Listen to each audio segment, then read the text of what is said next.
Hello, dear listener. Before we drift quietly into the past, I just want to pause and say, I'm glad you're here. Maybe you're lying in bed right now, tucked beneath the blankets, eyes growing heavier. Or perhaps you're listening while the world around you winds down, seeking stillness before sleep. What time is it where you are? Is the sky dark? The streets quiet? The windows glowing with soft light? Or are you far away, somewhere the sun has only just begun to rise? Wherever you are in the world, I'd love to know. Feel free to leave a comment and share your little corner of the earth. It's always a quiet joy to see how many kind, curious people gather here for these long, peaceful stories. And if this gentle way of exploring history brings you comfort or rest, you're welcome to return any time. There's always a new, quiet story waiting to unfold, so take a breath. Let the noise of the day fade. And now, let's go back, slowly, softly, to a time long ago. In the Middle Ages, people had a very different way of thinking about the human body. They believed that everything inside a person was ruled by 4 fluids. These fluids were called the humours. The 4 humours were blood, phlegm, black bile, and yellow bile. Each one had its own traits. When the humours were in balance, a person was healthy, but when one was too strong or too weak, people believed illness would follow, including feelings of love, desire, or sadness. Blood was warm and wet. It was thought to bring joy, energy, and a strong heart. If someone had too much blood, they might act too boldly or feel desire too often. Phlegm was cold and wet. Too much phlegm could make a person slow, sleepy, or dull. Yellow bile was hot and dry. People with extra yellow bile were often angry or quick to speak. Black bile was cold and dry. It brought sadness and deep thoughts. These ideas shaped every part of daily life, even the way people thought about sex and love. Desire, to the medieval mind, was not just about feelings. It was a sign of something inside the body being off balance. If a man felt restless at night or a woman had vivid dreams, people would not blame the heart or the mind. Instead, they would say, "Your humours are too warm." It was not shameful, it was natural. The body was like a field. If one part became too dry or too wet or too hot, trouble would grow. Doctors of the time studied old books passed down from Greek and Arab scholars. These books taught that everything in the world was made of 4 elements: earth, water, fire, and air. Each humour came from a mix of these elements. People were taught to eat, sleep, and even love in ways that kept the humours in balance. A heated argument, a long fast, or a warm bath could shift things. So could love, longing, or passion. If someone had too much desire, the doctor might say they had hot blood. The cure could be simple.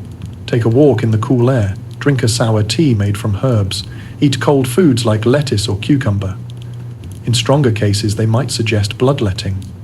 A leech would be placed behind the ear or a small cut made in the arm. The idea was to release the heat. With the heat went the desire. People believed food had power.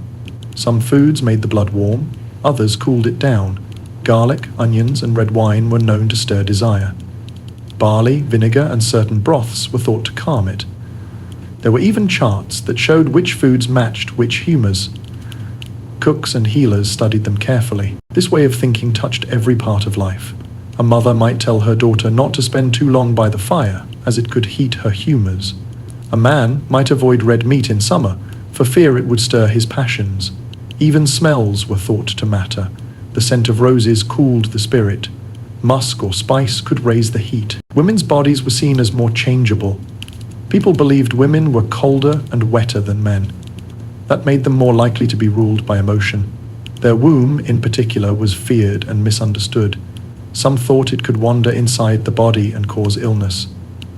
Sex, they believed, helped keep it in place. But too much pleasure, even in marriage, could still be harmful. Balance was always the goal. Books like the Trotula, written to guide women's health, offered advice on keeping the humours in check. Baths with herbs, quiet walks, and soft diets were often recommended. Midwives learnt to use oils and teas to help calm the body. Men, too, were given rules. They were told to avoid cold air near the groin, or to wear wool underclothes to protect their health. In monasteries, monks and nuns tried to live free of desire. But they knew the humours could still stir. If a monk felt tempted, he might fast for a day or walk barefoot in the snow. A nun might sleep on a hard bed or pray all night. These acts were not seen as punishment. They were a way to cool the blood, quiet the mind, and restore peace. Yet even in the quiet of a monastery, thoughts of the body remained. In the margins of old books, we sometimes find tiny drawings. They show strange creatures, people chasing rabbits or women holding plants shaped like body parts. No one knows if these were jokes, warnings, or just moments of mischief. But they remind us that the body was never forgotten. People believed that dreams could carry messages from the body.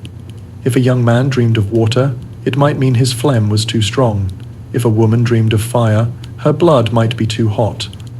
Healers would listen, ask questions, and suggest changes.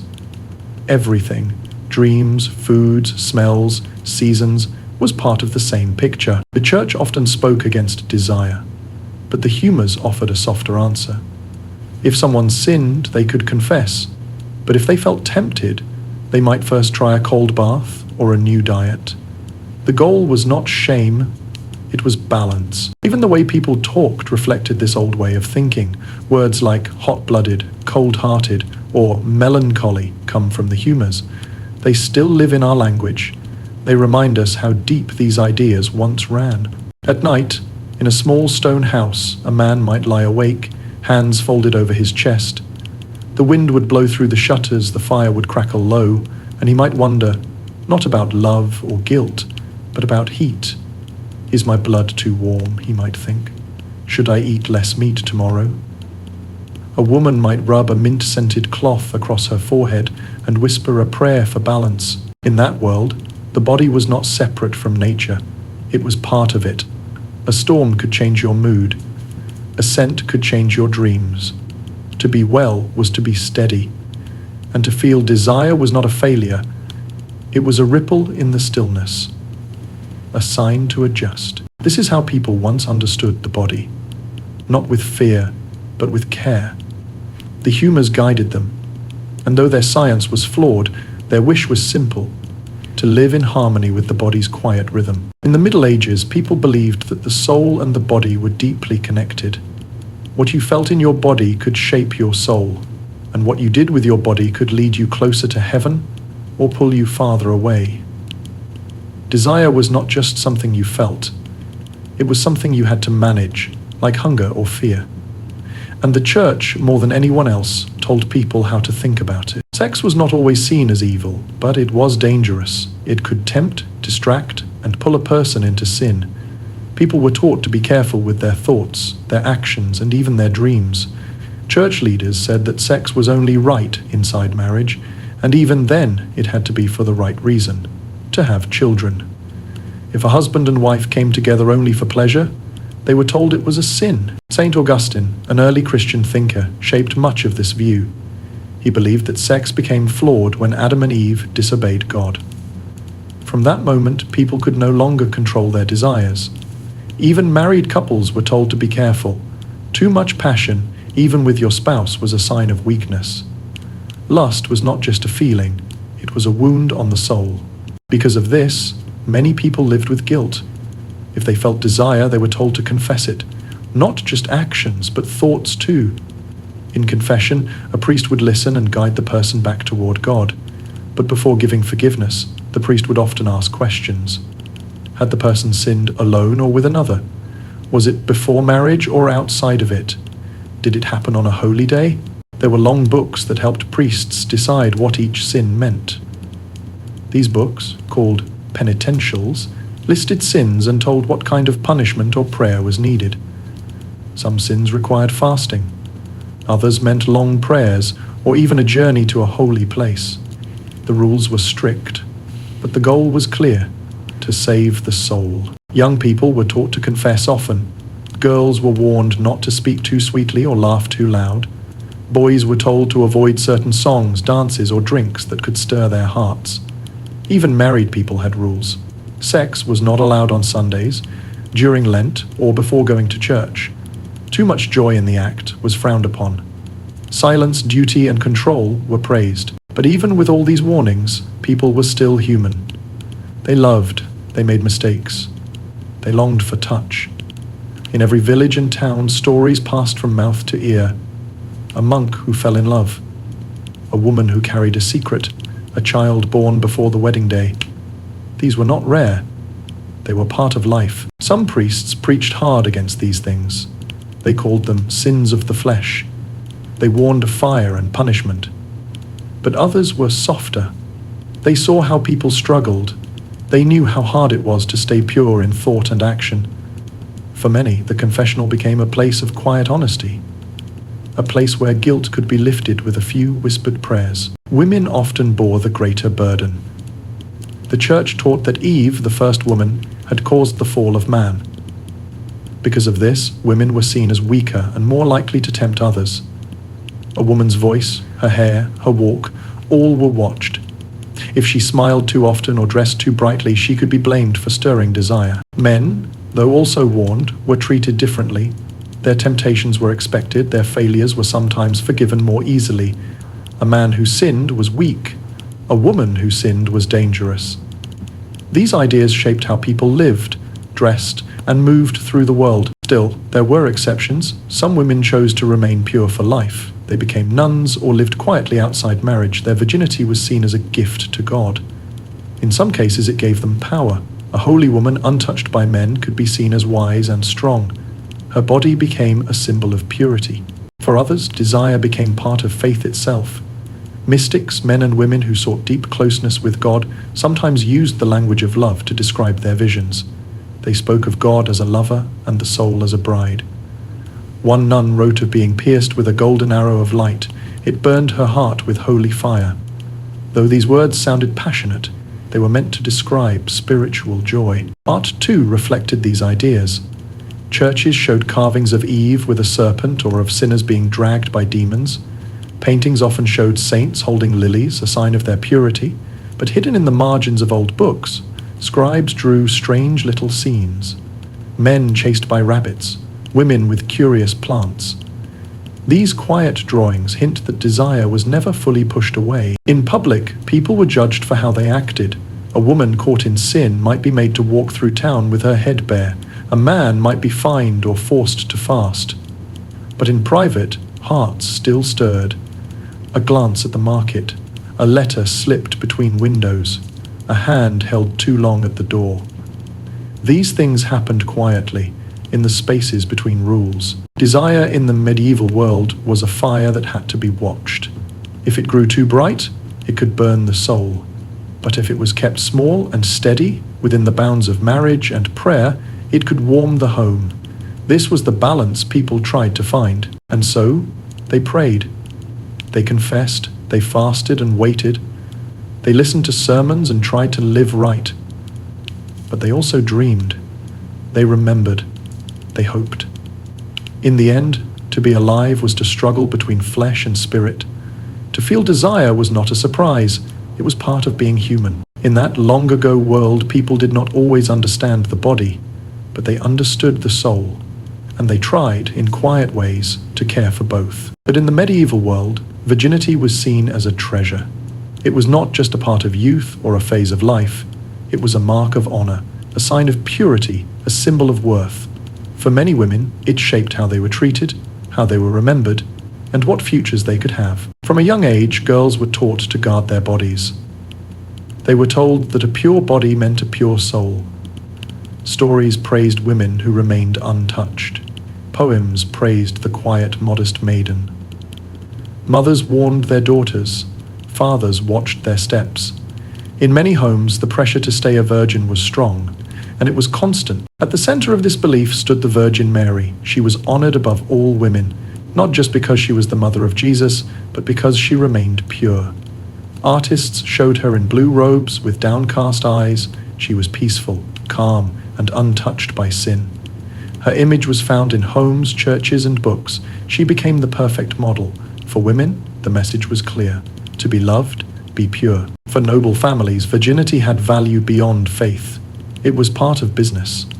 A daughter's purity could help gain land, wealth, or titles.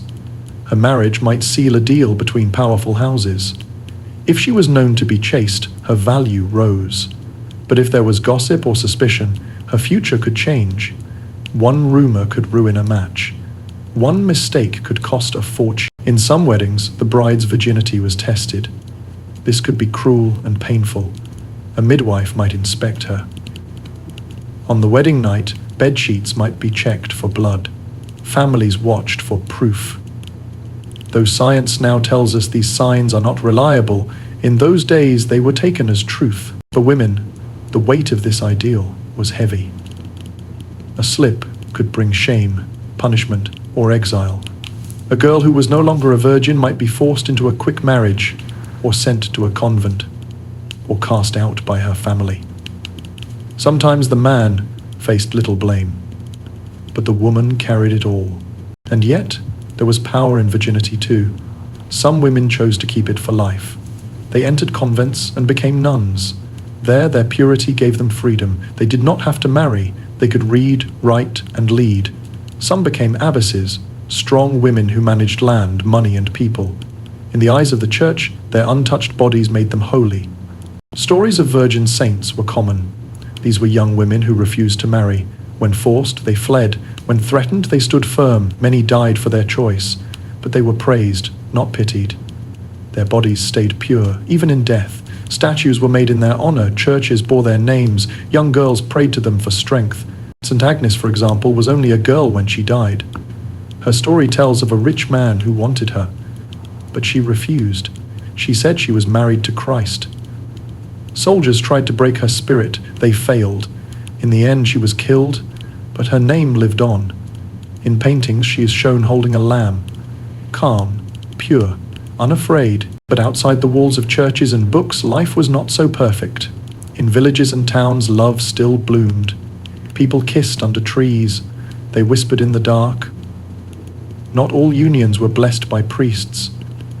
Not all couples waited. Some lived together before marriage. Some never married at all. These things were common, even if they were frowned upon. Still, rules were in place. A woman found with child before marriage might face a fine, or have to confess in front of the church. In some towns, she might walk barefoot through the streets as a sign of shame. A man might pay a small fee and move on, but for a woman, the cost was greater. People believed there were ways to fake purity. Some used herbs to cause bleeding. Others tied chicken blood in cloth. Some recipes promised to close the body. These tricks show how high the stakes were. Even women who had done no wrong sometimes felt the need to prove themselves. Virginity was not just about the body. It shaped a woman's whole life. A virgin was expected to act a certain way. She had to be quiet, modest, and obedient. She should not laugh too loud or look too long. Even her walk was watched. A slow step showed grace. A quick step could be taken as boldness. Men too were praised for being pure, but the pressure was less. A knight might be urged to stay chaste before battle. A monk might vow to stay celibate for life. But if they failed, they could still be forgiven. For women, there was often no second chance. Still, some women used the virgin ideal to their own ends. A noblewoman might claim she would never marry so she could keep her land. A princess might delay marriage for years by saying she had made a vow. Some even said they were brides of Christ, not to serve the church, but to keep their freedom. In this way, virginity became a shield. It gave them control in a world that gave them little. Writers of the time often showed two kinds of women: the good virgin, quiet and kind, and the dangerous woman who tempted men. This black and white thinking shaped stories for centuries. But real women were more complex. They felt pride, fear, love, and longing. They made choices both brave and painful. Hildegard of Biniam was one such woman. She was a nun, a writer, and a thinker. She spoke of the body with care. She did not see it as bad. She believed desire could be used to serve God. In her eyes, the body and soul worked together, not against each other. As the sun set in stone towns and soft bells rang for evening prayer, young women sat near small windows, brushing their hair, whispering thoughts they dared not say aloud. They lived with hope, with fear, with dreams. Virginity in their world was more than a word.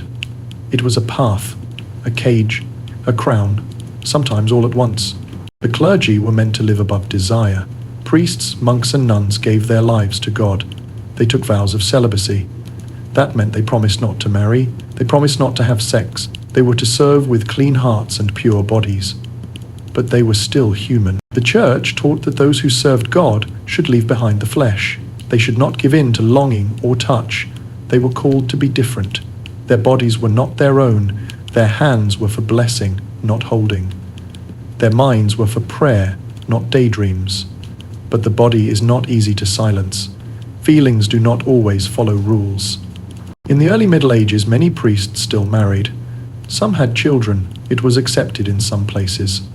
But over time, the church changed its view. By the 12th century, celibacy became the law for all priests in the Western Church. No wives, no lovers, no touching, only God. This rule came from fear and hope. The church wanted purity. It also wanted power. A married priest might pass land to his children. A celibate one left everything to the church. With this new rule, the church grew richer. But the people inside it often grew more lonely. Many tried to follow the vow. They prayed, they fasted, they avoided women, wine, and warm beds. They wore hair shirts to scratch their skin. Some whipped themselves to drive out desire. These acts were meant to keep the soul strong. But not everyone could live like this. Some priests broke their vows in secret. They kept lovers. They had children. Some felt shame. Others did not. In towns, people whispered about it. They saw priests at night, slipping into homes. They saw children who looked too much like the man at the altar. Everyone knew, but few spoke. Church leaders tried to stop it. They made rules. They held meetings. They punished those caught. But the rules were hard to enforce. There were many villages, few bishops, and human hearts often followed their own path. Monks and nuns faced the same struggle. They lived in stone buildings, far from the world. They rose early to pray. They worked in silence. They slept in rows, heads covered, eyes down. But even in the quiet, desire could grow. Sometimes monks and nuns fell in love. Sometimes they wrote letters or poems. Sometimes they met in gardens or libraries. These meetings were rare, but they happened. And when they did, the cost was high. If caught, they might be sent away, or locked up, or made to confess in front of all. In some stories, love between clergy was told with kindness. A nun and a monk who met only once, yet remembered each other for life. A priest who cried every night, not from guilt but from longing.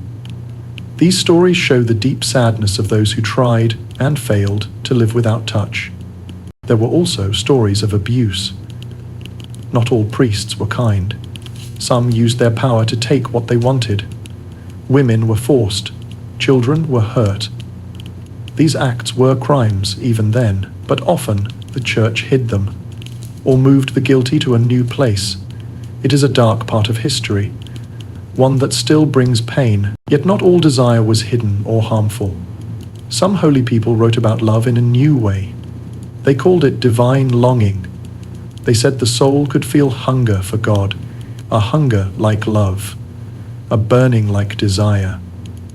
This kind of writing came from mystics, men and women who felt close to God in body and spirit. One famous mystic was Saint Bernard of Clairvaux.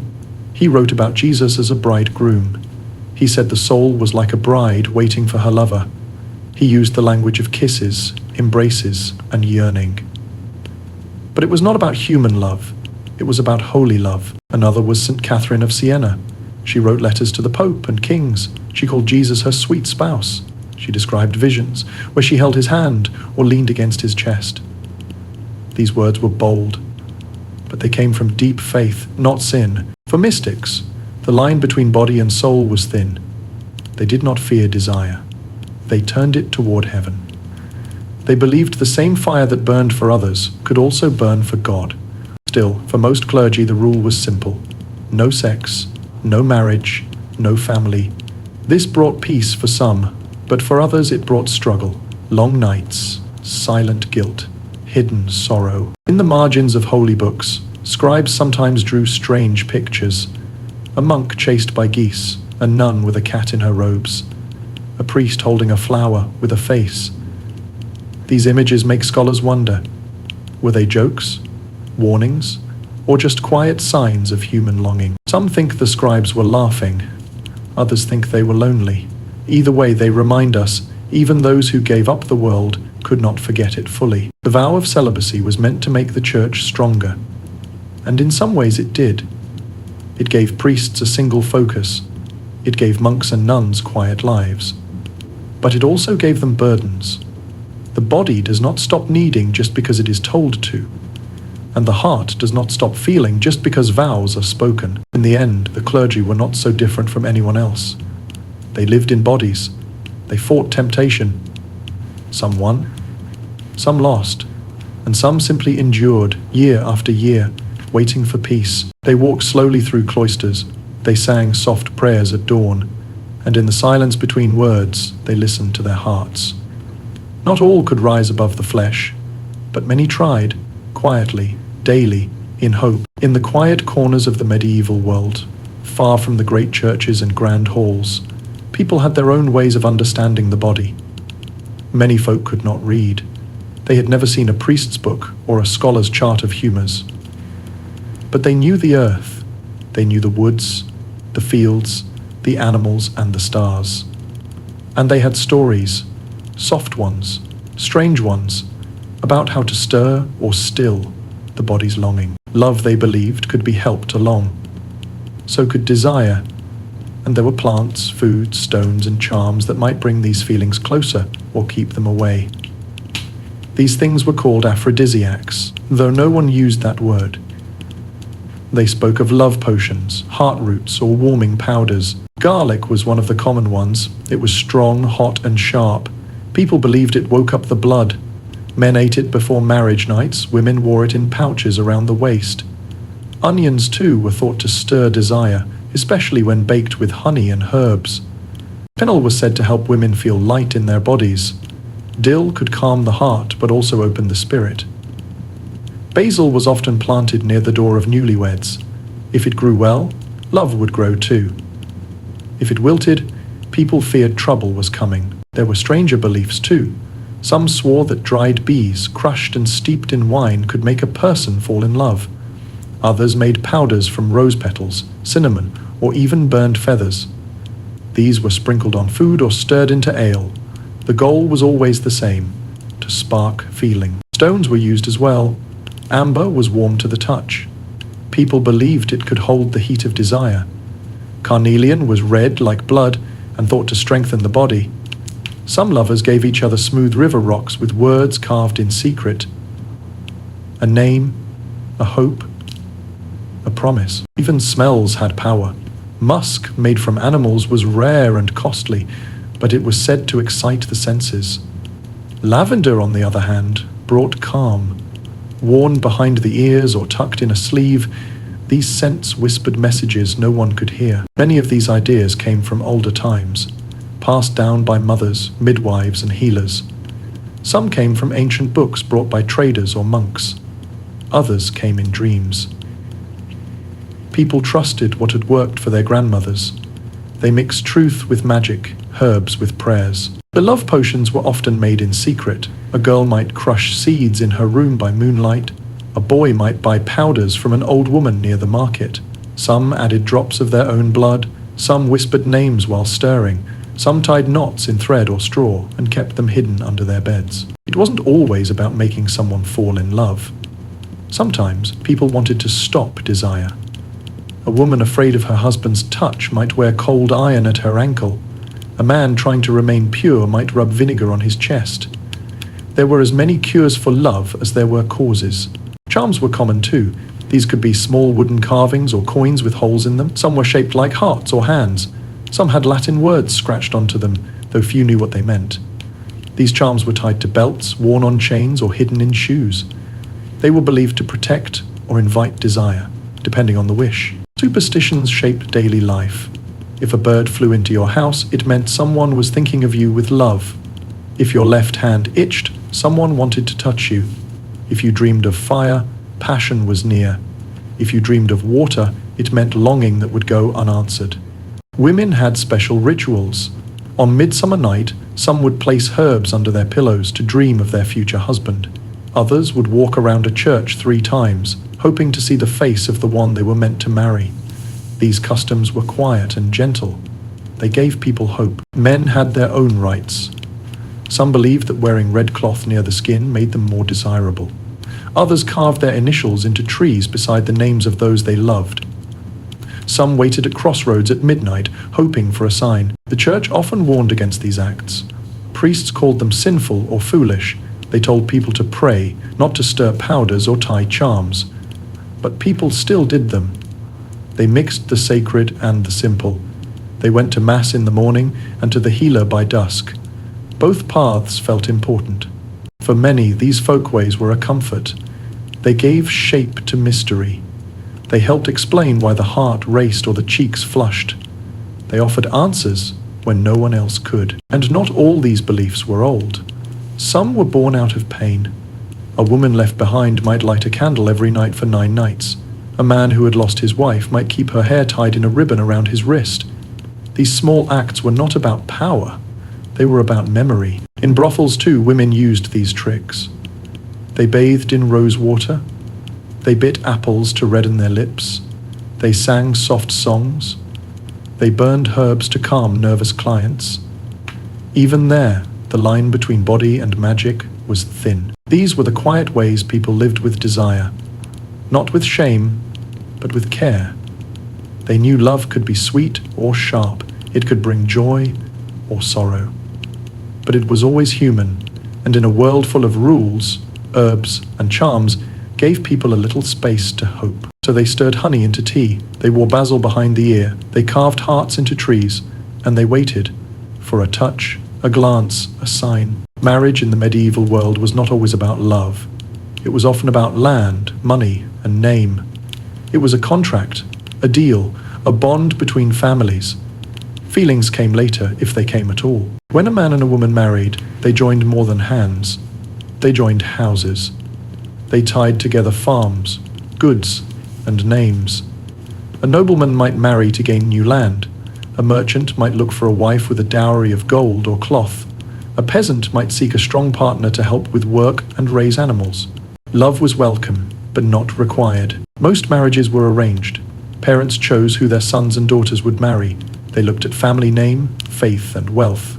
A father might promise his daughter while she was still a child. A boy might grow up knowing who his bride would be. Feelings had little place in this plan. When two families agreed, they exchanged gifts, sometimes gold, sometimes land, sometimes tools or animals. These gifts showed that both sides accepted the match. They also showed trust. A dowry, the money or goods a bride brought with her, was a sign of her value and her family's honor. For noble families, dowries were large. They might include land, servants, or even castles. For common folk, it could be a cow, a bed, or a set of pots. But even the smallest gift mattered. It showed respect. A betrothal often came before the wedding. This was a promise to marry. It could be made in front of witnesses or signed in writing. Once made, it was hard to break. People saw it as almost the same as being married. If one side walked away, there could be trouble. Weddings were public. They took place in front of the church door or inside with the priest. Vows were spoken aloud. Rings were sometimes exchanged. Afterward, there was food, music, and dancing. Even poor families tried to celebrate. A meal, a loaf of bread, a bit of ale. It all marked the start of a new bond. But again, it wasn't just about the bride and groom. It was about families, neighbors, the whole village. Everyone watched, everyone remembered, and everyone judged if things were done right. Once married, the couple became one in the eyes of the church. They were expected to live together, work together, and make a family. The church said the main reason for marriage was to have children. A husband owed his wife food, shelter, and protection. A wife owed her husband care, obedience, and children. Marriage came with rights and duties. A man could ask for the marriage debt, his right to sleep with his wife. She could ask the same of him. If one refused without cause, it was a sin. The church called it withholding. It could be punished with prayer, confession, or even separation. But marriage was not always happy. Some couples fought. Some lived apart. Some never touched each other again after the wedding night. Divorce, as we know it today, was rare. The church did not allow it. But there were other ways out. If a marriage had not been truly made, if it was forced, or if the couple had never been together, it could be undone. This was called annulment. It's said the marriage had never truly existed. To get one, people had to go to church courts. They had to tell their story, give proof, and wait for judgment. Marriage could also be blocked by hidden things. If the bride or groom was already married to someone else, the new match was not valid. If they were close kin, it was not allowed. The church kept lists of who could and could not marry. These rules made things even more complex. Among the poor, things were more flexible. Some couples simply lived together. They spoke vows to each other with no priest present. The church did not like this, but it happened often. These hand-fast marriages were sometimes later blessed by a priest, sometimes not, and in some places people tested marriage before it was official. A man and woman might live together for a time. If the woman became pregnant, the man was expected to marry her. If he refused, her family might take him to court. Marriage was also about survival. A widow might marry again to protect her home. A man might choose a wife with strong arms and a good name. A girl might marry to escape poverty. A boy might marry to claim his father's land. For women, marriage brought a change in status. A wife was under her husband's control. Her goods became his. Her choices were often his to make. But some women still found power. A skilled wife could manage a shop, run a farm, or handle accounts. A noble wife might speak with other lords, guide her children, or hold the household together while her husband went to war. And not all marriages were cold. Some grew into love. A husband might bring his wife a flower after harvest. A wife might mend her husband's cloak with care. They might share bread by firelight, watch their children play, and feel quiet joy. But the path to that peace was built on duty, not romance. Marriage was a task, a calling, a job shared by two. The church blessed it, the law protected it, and the village watched it, for better or worse. In books and songs from the Middle Ages, love often looked beautiful. It was full of longing, poems, and secret glances. A knight would fall in love with a noble lady. He might write her verses, sing for her, or carry her favor into battle. This was called courtly love. It was sweet, distant, and full of rules. But real life was different. Courtly love came from the courts of nobles. It was shaped by poets, musicians, and storytellers. They told of love that was pure and high, a love that asked for nothing but a smile or a ribbon. The knight would serve the lady. He would do great deeds in her name. He might never touch her. Sometimes he might never even speak to her. The lady, in turn, was graceful and kind. She might blush when she saw the knight. She might drop her handkerchief, knowing he would pick it up. But often, she was married to someone else. That made the love forbidden, and that made it more exciting in stories. These tales were not meant to be taken too seriously. They were meant to stir the heart, to show how strong love could be, even if it was never returned. In one story, a knight waits outside a tower for days, hoping to see the lady he loves. In another, a woman gives a ring to a man who goes to war for her. He wins, returns, and gives the ring back without a word. She smiles, and they part forever. These stories were full of beauty, but they were also full of pain. Love was shown as sweet but sad. It brought joy but also longing. That was part of the charm. Real love, in everyday life, was less poetic. In villages and towns, people met at markets, at wells, or during festivals. They spoke plainly. They shared bread or danced together. If they liked each other, they might walk side by side in the evening. If not, they moved on. There were no long poems, no knights in shining armor. Just people trying to find someone kind, someone steady, someone to help carry the load of life. For most people, marriage came first. Love came later. Sometimes it came slowly, after years of working and raising children together. Sometimes it never came. Some couples lived like strangers. Others learned to laugh together. Still, even among the poor, there was room for joy. A man might carve a small heart in wood and give it as a gift. A woman might save the best part of a meal for her husband. These were small things, but they mattered, and there were real love stories too. A peasant boy and a shepherd girl might fall deeply in love. Their parents might agree to let them marry. Their wedding might be simple but full of happiness. These stories did not make it into the songs of nobles, but they were real. In the world of courtly love, women had power. They were placed high above men. They were to be adored, served, even worshipped. But in real life, women often had little power. Their choices were limited, their voices were quieted.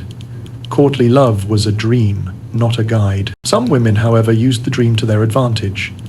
A noble lady might pretend to blush and smile, even if she had no real interest. She might enjoy the gifts, the poems, the praise. It gave her a moment of control in a world that gave her little. Men too were shaped by these stories. Young knights were taught to be brave but also gentle. They were told to serve women, to protect them, to honor them.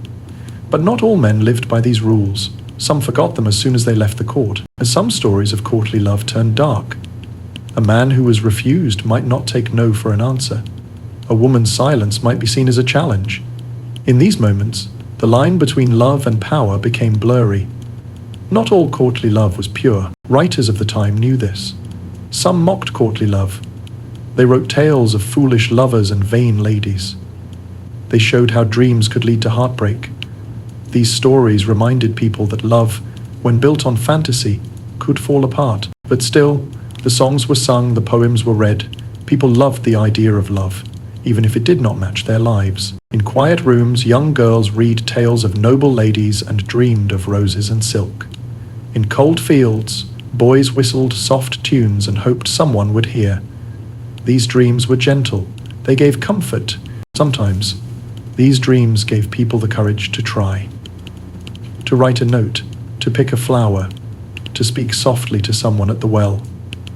Courtly love may not have been real, but its spirit found a place in hearts. It reminded people that love could be more than duty, that there could be beauty in a glance, that waiting, hoping, and feeling mattered, even when nothing came of it. So while courtly love lived in castles and books, real love walked in muddy boots and patched cloaks.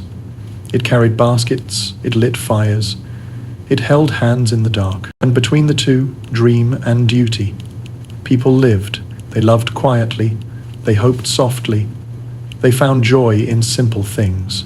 In today's world, we talk often about consent, about choice, about saying yes or no and what those words truly mean. In the medieval world, these ideas existed too, but they looked very different. Consent was important in marriage, but it was shaped by custom, family, and power. The church taught that marriage had to be made by choice. A man and a woman had to agree. They had to speak their vows clearly. Without consent, a marriage was not valid. But what looked like choice on the surface was often more complex. Families had a strong say. Fathers often arranged marriages. Mothers gave advice. A son might be told who to marry. A daughter might be offered with little say at all. In noble houses, daughters were married off for land or peace. Their feelings were rarely asked. For common people, things were looser. A boy and girl might choose each other.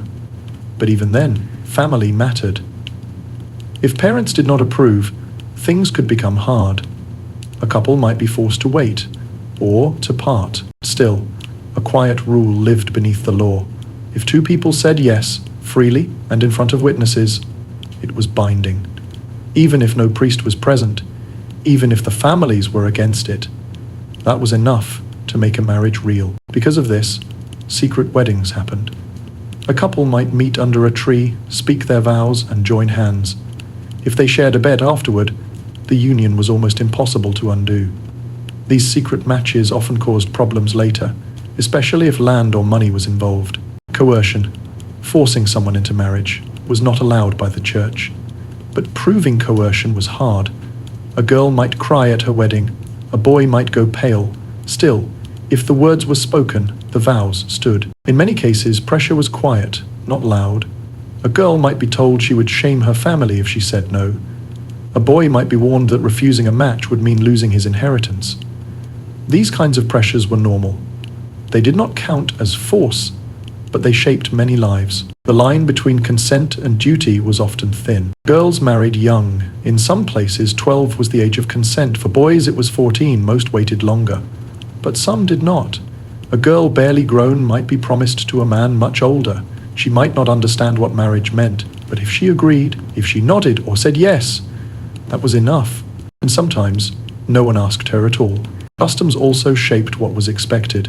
In some areas, if a man and woman spent a night together, they were seen as married, even if no vows were spoken. The act itself was a kind of agreement. If the woman became pregnant, the man was expected to marry her. If he refused, he could be taken to court. Courts looked at behavior. Did the couple walk together? Were they seen holding hands? Did they speak fondly of each other in public? These small signs were used to guess at consent.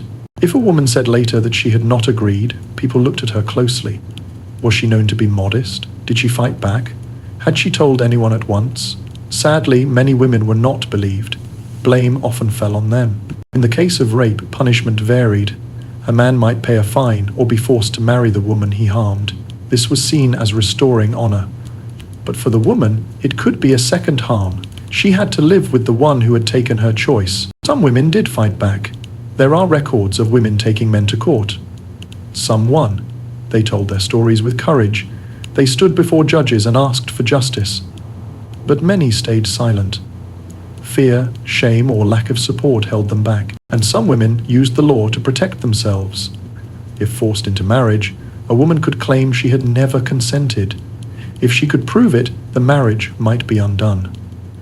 These cases were rare, but they show that even in hard times, some women found a voice. Custom also allowed space for love. In some towns, there were festivals where boys and girls could meet freely. Dancing, singing, and games gave them time to talk and choose. These moments mattered. They gave young people a chance to feel seen. But even love had rules. A girl who gave herself too freely might be called names. A boy who broke a promise could be taken to task. These judgments shaped how people moved through courtship. Sometimes, love crossed class lines. A servant girl might fall for a merchant's son. A noble girl might look kindly on a farmer. These stories were hard. Families often said no, but now and then, love won. A couple might run away, or find a priest willing to bless their match in secret. In towns and villages, stories of consent and coercion were whispered often. Who loved whom? Who said yes? Who was forced? These tales passed from door to door. They warned, judged, and sometimes gave hope. For most, marriage was a mix of choice and custom. Some were happy, others were not. Some women felt free, others felt trapped. Some men gave kindness, others took what was never offered. The church tried to set rules. The law tried to bring order. But real life was messy, full of feelings, power, and fear. Still, even in hard times, people looked for kindness, a gentle hand, a soft voice, a true yes. And that too was part of the story. Not every woman in the medieval world was a wife. Some never married. Some married once, then lived the rest of their lives alone. These women were often called spinsters or widows. They lived outside the common pattern. And because of that, people watched them closely. Marriage was seen as the proper path. A woman was meant to leave her father's house and join her husband's. She was to raise children, care for the home, and obey her man. A woman without a husband was strange to some. She didn't fit the story people were used to telling. Widows were everywhere. Death came often in those days. War, illness, and accident took many husbands young.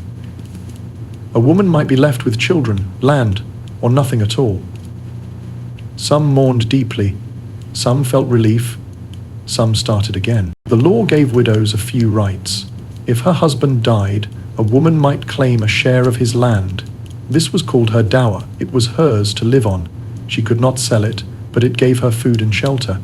If she had no sons, she might run the whole estate until her daughters married or her sons came of age. Some widows stayed single for the rest of their lives. Others remarried quickly for safety or comfort. A widow who held property could choose her next husband. That gave her power, but it also made her a target for gossip. People watched widows. A young one, dressed in fine clothes, might be called proud. An old one, walking alone, might be seen as bitter or strange. If she smiled too much or spoke too boldly, people whispered. If she kept to herself, they wondered why. But many widows were simply tired. They worked hard. They raised children alone. They dealt with debt, disputes, and daily chores. They made bread, mended clothes, and tended gardens. They prayed, hoped, and kept going. Then there were the spinsters. These were women who never married, some by choice, some by chance, some because no one asked, others because they refused. A spinster might live with her parents or siblings. She might help raise her nieces or nephews. She might work as a midwife, a healer, or a weaver. Some were poor. Others saved enough to live quietly. People didn't always trust spinsters. A woman who did not marry was often seen as odd. What was wrong with her? Why was she alone? Was she too proud, too plain, too smart? Some thought such women were too free. They had no husband to guide them, no children to quiet them. They could speak as they wished, go where they pleased, and earn their own keep. That made people uneasy. At times, single women were accused of dark things. If crops failed, if a child fell ill, if cows gave no milk, people looked for someone to blame. The quiet woman who lived alone was often the first they turned to. Many so-called witches were simply spinsters who lived outside the lines. Still, not all who stayed single were lonely. Some found deep friendships with other women. Some gave their time to the church. Some taught, tended, and prayed. They found meaning in ways the world didn't always see. Society had a narrow view of a woman's worth. To be a wife and mother was seen as success. To be single was to stand apart. But many women lived long lives outside marriage. They mattered. They gave, they loved, in quiet ways. Even married women sometimes became like widows or spinsters. A husband might leave for war and never return. A man might fall sick and be cared for until his last breath. A woman might be left behind, year after year, while her husband worked far away. Over time, the line between widow, spinster, and wife could blur. Books and stories of the time often showed women as one of three types: the virgin, the wife, or the widow. But real women did not fit so neatly. They moved between roles. They were strong, kind, clever, or tired, sometimes all at once. The church honored widows who stayed single. They were called widows of God. Some even joined religious orders later in life. They brought wisdom, steadiness, and care. Their grief became service. Their silence became prayer. For single women, the road was not easy. But some found freedom in it. They could read, learn, work, make choices. In a world ruled by male voices, that freedom was rare. Still, freedom came at a cost. Eyes followed them. Tongues wagged. If a widow met a man in the field, people talked. If a spinster laughed at the inn, they stared. Even a friendly smile could be seen as bold. And yet, these women carried on. They helped deliver babies. They sat by the sick. They baked bread for neighbors. They lit candles for lost souls.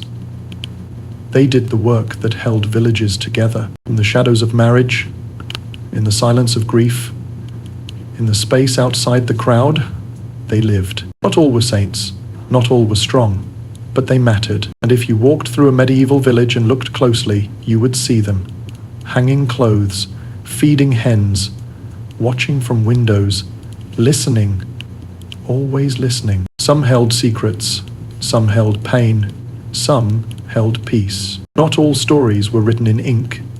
Some were written in soft footsteps, in steady hands, in quiet lives that asked for nothing, but gave much. In the medieval world, marriage was meant to last a lifetime. Once a man and a woman spoke their vows, the church considered their bond sacred. It could not be undone by choice. Divorce, in the modern sense, did not exist. But not all marriages were smooth. Some were broken before they truly began. In these cases, couples turned to a different path. Annulment. An annulment said the marriage had never truly existed. It was not the same as ending a marriage. Instead, it meant the marriage had been flawed from the start. There was something missing, something that made the vows invalid. The church allowed this, but only under strict rules. To get an annulment, a person had to go to a church court. They had to give a reason. They had to tell their story and offer proof. The church listened, judged, and decided whether the marriage was real in God's eyes or not. One of the most common reasons was lack of consent. Both people had to agree freely. If one was forced or too young to understand, the marriage could be questioned. A girl who was married as a child might later claim she never truly agreed. A boy who had been pressured might say the same. But saying it wasn't enough. They needed witnesses. They needed evidence. Another reason was impotence, the inability to complete the marriage physically. The church taught that sex was part of marriage. If a couple could not come together in that way, the union could be annulled. But this reason was sensitive. To use it, people had to speak about private things in public. Questions were asked, tests were sometimes ordered. It was embarrassing and painful, but some went through it anyway. Consanguinity, being too closely related, was another reason. The church had rules about who could marry whom. Even distant cousins could be seen as too close. If a couple learned after marriage that they were related, they could ask for an annulment. Sometimes people used this as a legal excuse when they had other reasons to end the marriage. Fraud or deception was also considered. If someone lied about their identity, their wealth, or their past marriages, the church might agree to annul the union. For example, if a man claimed to be rich and noble but was really poor and dishonored, a woman might say she was tricked. Or if a person had secretly made vows to someone else, the second marriage could be cancelled. These cases were not handled quickly. The church moved slowly and carefully. There were no lawyers like today, but people could bring supporters, friends, family members, or priests. The court would meet in a quiet room. A bishop or trained judge would listen to both sides. Witnesses would speak. Documents would be shown. The process was long. It could take months, even years. And it was not free. People had to pay fees. Poor couples struggled to afford the cost. That made annulments more common among the wealthy, nobles, landowners, or those with strong connections to the church. Still, ordinary people tried. A woman trapped in a cruel marriage might hope for a second chance. A man who believed his marriage was cursed might beg for freedom. Not all were granted. The church was strict. It believed that marriage was holy and should be preserved when possible. Sometimes the church said yes. The marriage was annulled. The couple was free to marry others. Their past bond was erased in the eyes of God. In some cases, children born during the marriage were declared illegitimate, but the church usually tried to protect them. It wasn't their fault. Some people used annulment for personal gain. A nobleman might seek freedom to marry a richer woman. A noble woman might want to marry someone with better lands. These cases were often political. They were handled with care and often hidden from the public. In royal courts, annulments could even change the fate of kingdoms. One famous example is Eleanor of Aquitaine. She had her first marriage annulled by the church. Then she married the future King of England. Her life became a legend, but it began with a church trial, quiet and cold. Not all cases ended in freedom. Many were denied. If the church found that the marriage was valid, the couple had to stay together. Even if they no longer loved each other. Even if they never really had, the church believed that suffering could be part of faith. Staying together, they said, was often the harder but holier path. People who lost their case had little choice. They returned home to the same house, the same bed, the same sorrow. Others separated quietly, though the church did not bless it. Some lived apart for years, some took lovers in secret, some turned to prayer. The church tried to balance law with mercy. But mercy was not always gentle. In the records of these trials, we can still hear the voices of people long gone. A wife saying, "I was too young." A husband whispering, "She never wanted me." A neighbor testifying, "They never shared a bed." These small lines carry deep emotion, grief, hope, shame, strength. Sometimes the stories are strange. A man claims he is cursed. A woman says she saw a dark figure at her wedding. A priest says he warned them not to marry. The church listened. It tried to make sense of human hearts with holy law. Annulments were rare, but they happened.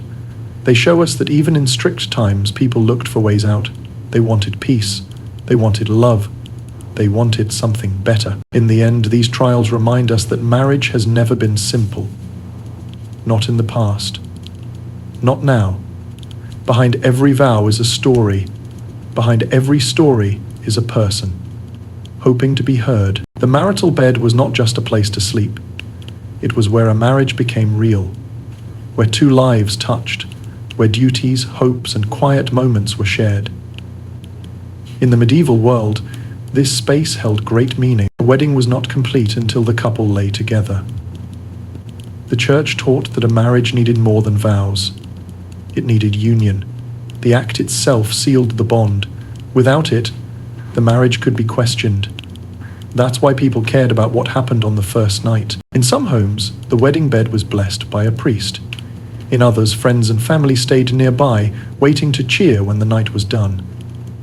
In noble houses, the couple's bed might be set up in public view.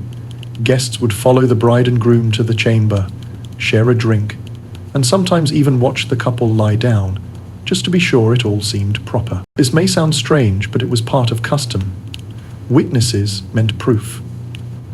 Proof that the union was complete, especially when land, money, or family power was involved. For most people, though, things were more private.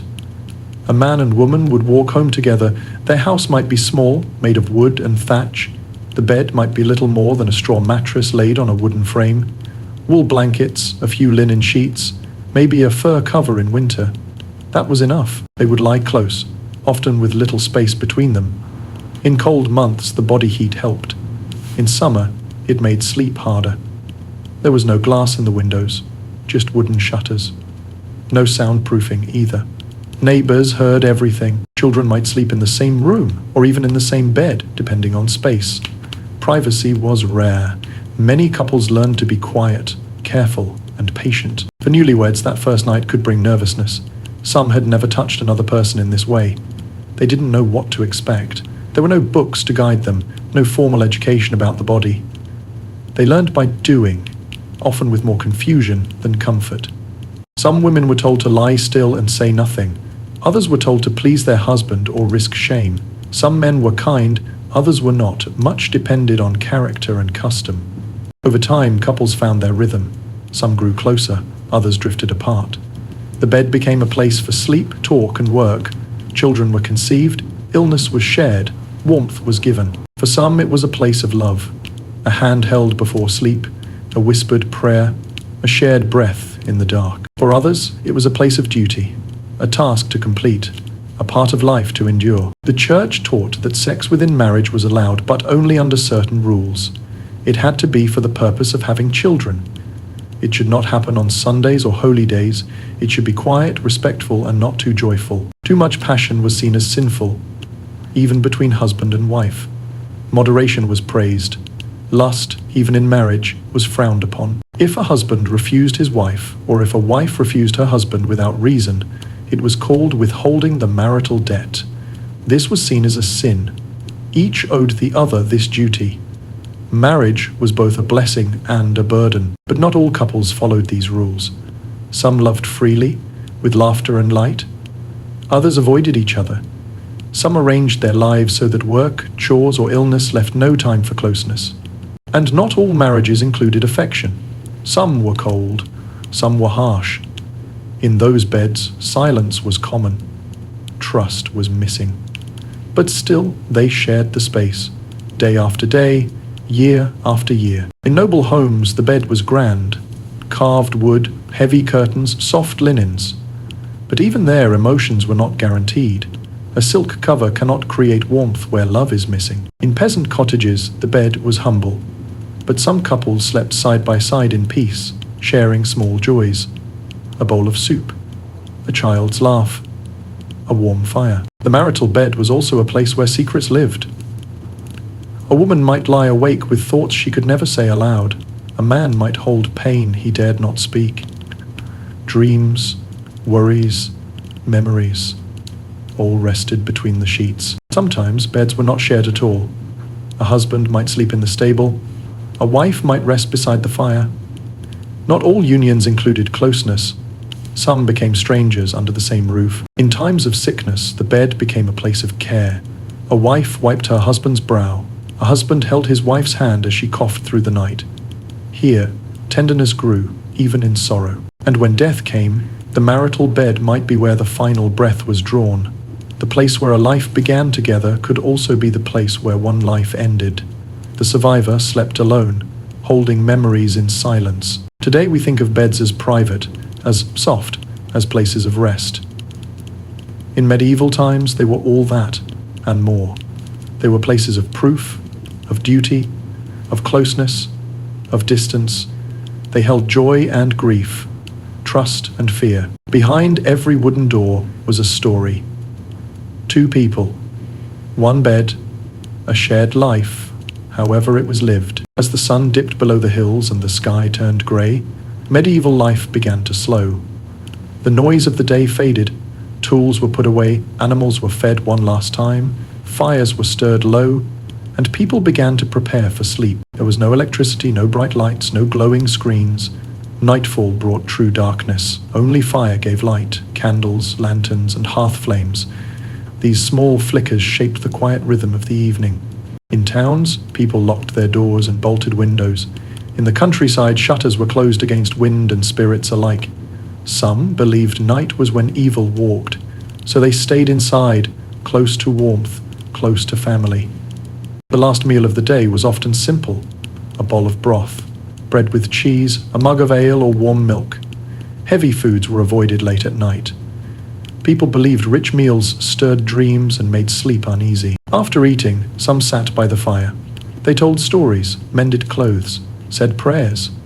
Children yawned. Old ones nodded off in their chairs. The room glowed softly as the flames danced on walls made of stone or wood. End of section 8. This is the end of section 8. This has been a Booneyville Audio Works. People cleaned their hands and feet. Cleanliness was tied to health and sleep. Some used warm water scented with herbs. Lavender was thought to calm the mind. Sage to guard against bad dreams. Rosemary to ease the breath. Clothing for sleep was simple: a long shift, a linen shirt. Often people slept in the same garments they wore during the day. In winter, wool socks or caps were added. Blankets were thick, made from animal hides or heavy fabric. Beds were not always private. Whole families might share one mattress. Parents, children, even servants sometimes slept close together. In poorer homes, there might be only one bed for everyone. Privacy was rare, sleep was shared. Some slept on benches or pallets near the fire. Others used straw mats on the floor. In castles, beds were larger, with carved posts and heavy curtains to block drafts. But even in wealth, cold could creep in. People prayed before sleep. This was common. A few whispered words to God, a sign of the cross, a plea for safety. Death in sleep was feared. Many died in their beds. Night was a mystery, gentle but full of shadows. Some kept charms near the bed: a pouch of herbs, a saint's relic, a carved cross. These gave comfort. They kept evil spirits, dreams, or sickness away. At least, that's what people hoped. Sleep came early. Without clocks, people followed the sun. When darkness came, so did rest. Most went to bed shortly after dusk. Some rose in the night, then returned to sleep again. This was called first sleep and second sleep. It was normal. Between these sleeps, people sometimes talked, prayed, thought, tended to animals or stirred the fire. Some even made love. Then they would go back to bed and sleep until morning. The middle of the night was quiet, but not always still. Winds howled, dogs barked, owls called, and sometimes neighbors whispered through the walls. The world did not vanish, it only slowed. Night brought a change in sounds. No hammers, no carts. Just soft breathing, creaking wood or the crackle of a fire. These sounds were part of rest. They filled the silence without breaking it. Dreams were taken seriously. People believed they meant something. A good dream might bring hope. A bad one could be a warning. Some kept dream books by their beds. Others asked wise women to explain strange visions. If someone woke afraid, they might recite a prayer or touch a charm. Some called out to saints. Some simply closed their eyes and hoped the dark would pass. Lovers sometimes met in the night. A soft knock, a quiet step, a hidden hand. These moments were risky, but real. They lived in silence, behind closed doors, away from the day's judgment. For many, the bed was a safe place, a pause from labor, a space where no one asked for more, where you could just lie down and breathe. But not all rested well. Some tossed and turned. Illness kept many awake. Pain, grief, hunger. a child crying, a cough that would not stop. Night showed what the day could hide. Healers said sleep came easier with calm thoughts, so people tried to end their day with peace. A kind word, a shared story, a moment of stillness. Into monasteries, monks rose in the night to pray. Bells rang in the dark. They moved in silence through stone halls, wrapped in wool. Their prayers floated through the cold like smoke. In cities, guards walked the streets. They watched for fire, thieves, and trouble. Their torches flickered against walls. Their boots echoed on cobblestones. Inside, people dreamed. Outside, the night walked on. Some feared the night. Others loved it. It brought rest, mystery, and quiet. A time when the world turned inward, when the soul could breathe. And when the rooster crowed, it all began again. Fires were lit, doors opened, the bed was made, the day returned. But for a few soft hours, the world belonged to stillness. In the medieval world, not all love was found in marriage. Some was bought, quietly, quickly, often in the shadows. Prostitution was part of daily life, even if people didn't talk about it openly. The church said it was a sin, but towns and cities allowed it. Some even regulated it. Leaders believed it was a lesser evil. Better to control desire than to let it spill into worse crimes. That was the thinking. Brothels, places where women sold their bodies, existed in almost every large town. They were often placed at the edge of cities, away from churches, close to taverns or near riverbanks. Some had signs, others didn't need them. People knew where to go. The women who worked there were called many names. Some kind, some cruel, most had few choices. Many were poor, some were orphans. Others were widows with no way to feed their children. A few had run from harsh homes or bad marriages. For them, this work was survival. Not pride, not pleasure, just a way to stay alive. The brothel itself could be simple: a wooden house with small rooms, a shared bed, a curtain, not a door. In wealthier areas, the rooms were larger. There might be candles, perfumes, or even music, but that did not change the truth of the work. The women dressed to please. They wore bright colors, painted their faces, braided their hair. Some carried scented cloths. They smiled when needed. They stayed quiet when it was safer. Brothels were often made. Some towns allowed brothels only in certain places. Some banned them during holy weeks. Some made the women wear special clothes, like a yellow hood or belt, to mark them in public. These marks were meant to shame, but they also made women easier to watch. Brothel keepers, men or women, collected the money. They gave the workers a small share. The rest went to landlords or guards. In some places, the town itself taxed brothels. That money was used for roads or bridges, public goods paid for by private pain. Not all sex work happened in brothels. Some women worked alone, in alleys, at markets, near city gates. They waited for soldiers, travelers, or wealthy men in search of company. These women were more vulnerable. They had no walls to protect them, no rules, no safety. Violence was common. So was illness. Doctors didn't understand how diseases spread. There were no cures for what people called the burning. Many got sick. Many died young. But still, the work went on. The church tried to stop it.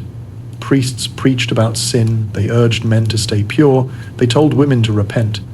Some women were forced to stand in church and confess.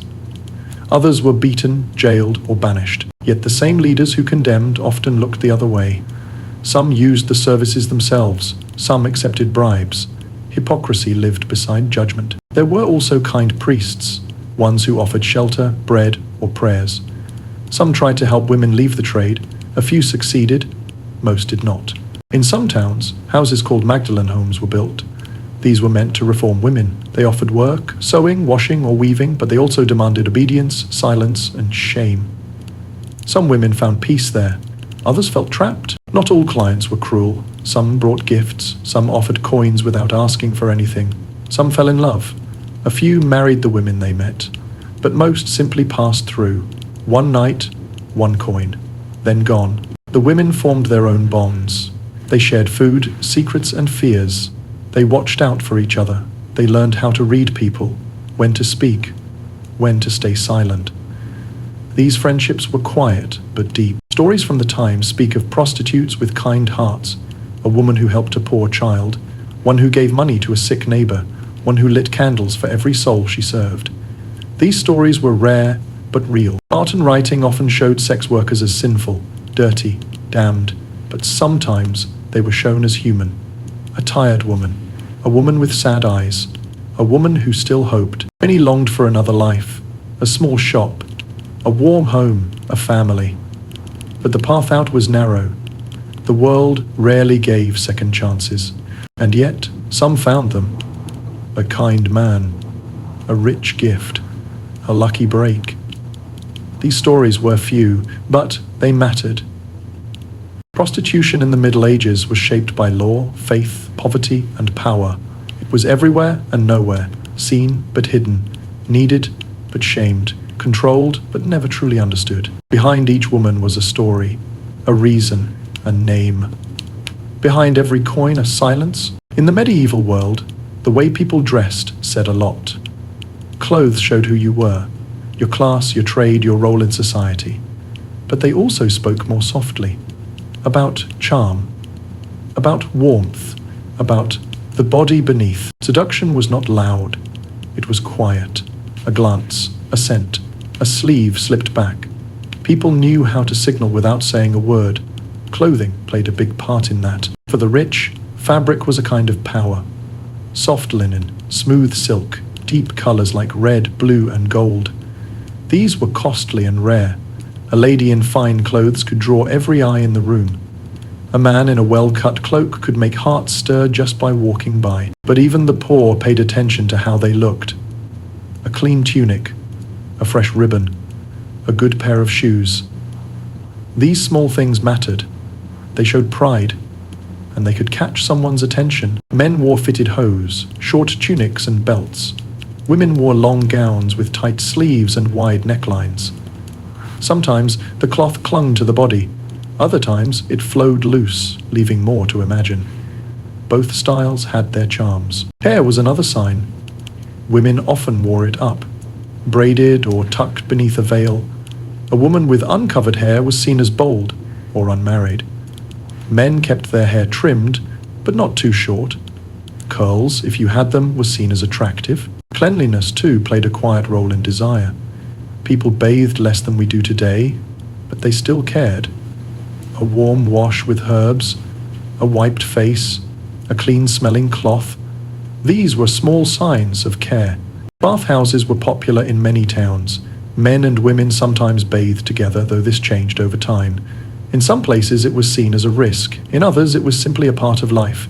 Clean skin, soft scents, and warm water brought people closer, sometimes too close. Perfume was used by those who could afford it. Rosewater, lavender, or spices steeped in oil. These scents were dabbed on wrists or handkerchiefs. Some tucked herbs in their clothes to smell sweeter through the day. Teeth were cleaned with cloth and salt. Hair was brushed with care. Hands were washed after work. People did what they could with what they had. In some homes, lovers exchanged small items.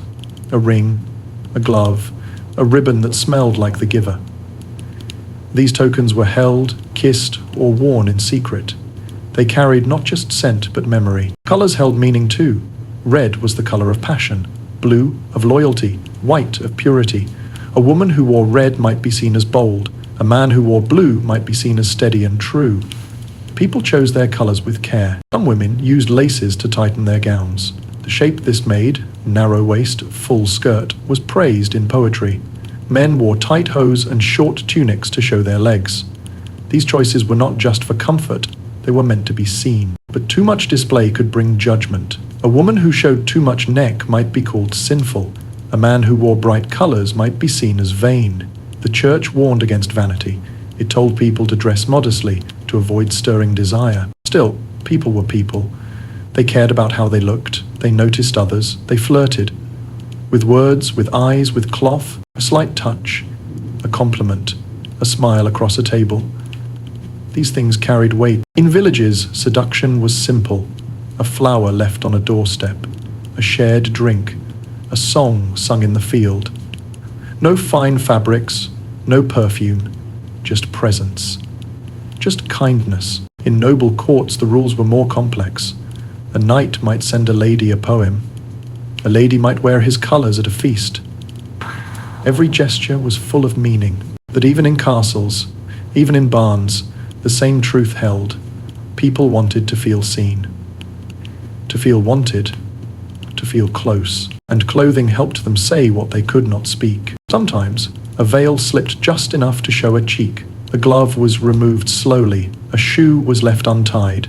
These were not accidents. There was power in how you moved, in how you sat, in how you walked across a room. People watched. People noticed. They always have. Stories from the time often include small details. A girl with a green ribbon in her hair. A man who smelled like cloves. These little things stayed in memory. They lingered. Even in old age, people remembered. She always wore blue. He always looked so neat. These were the quiet echoes of long forgotten touches. And in paintings from the time you can still see the signs. A man leaning close, a woman's hand resting just so, a lace untied, a glance caught. So much was said without words. In the end, seduction was not about clothing. It was about attention, softness, thought. But clothing helped. It gave shape to desire. It added color to the gray of daily life. And long after the moment passed, the memory of it remained. In the fabric, in the scent, in the stillness that followed. And the medieval world was full of rules. Some were written in books. Others were spoken in whispers. Many were simply understood. And when it came to love, sex, and longing, rules often lived side by side with secrets. People were expected to behave, to be pure, to marry, stay faithful, and keep desire quiet. The church warned against lust. Families watched closely, neighbors talked, and yet people still felt, still wanted, still wondered. Not every rule was followed, not every desire was hidden well, and when someone broke the line, shame followed, quietly, strongly, like a shadow that clung to the skin. A young couple caught before marriage might face the priest. He would ask questions, she would hang her head. He might say little, but their names would be known.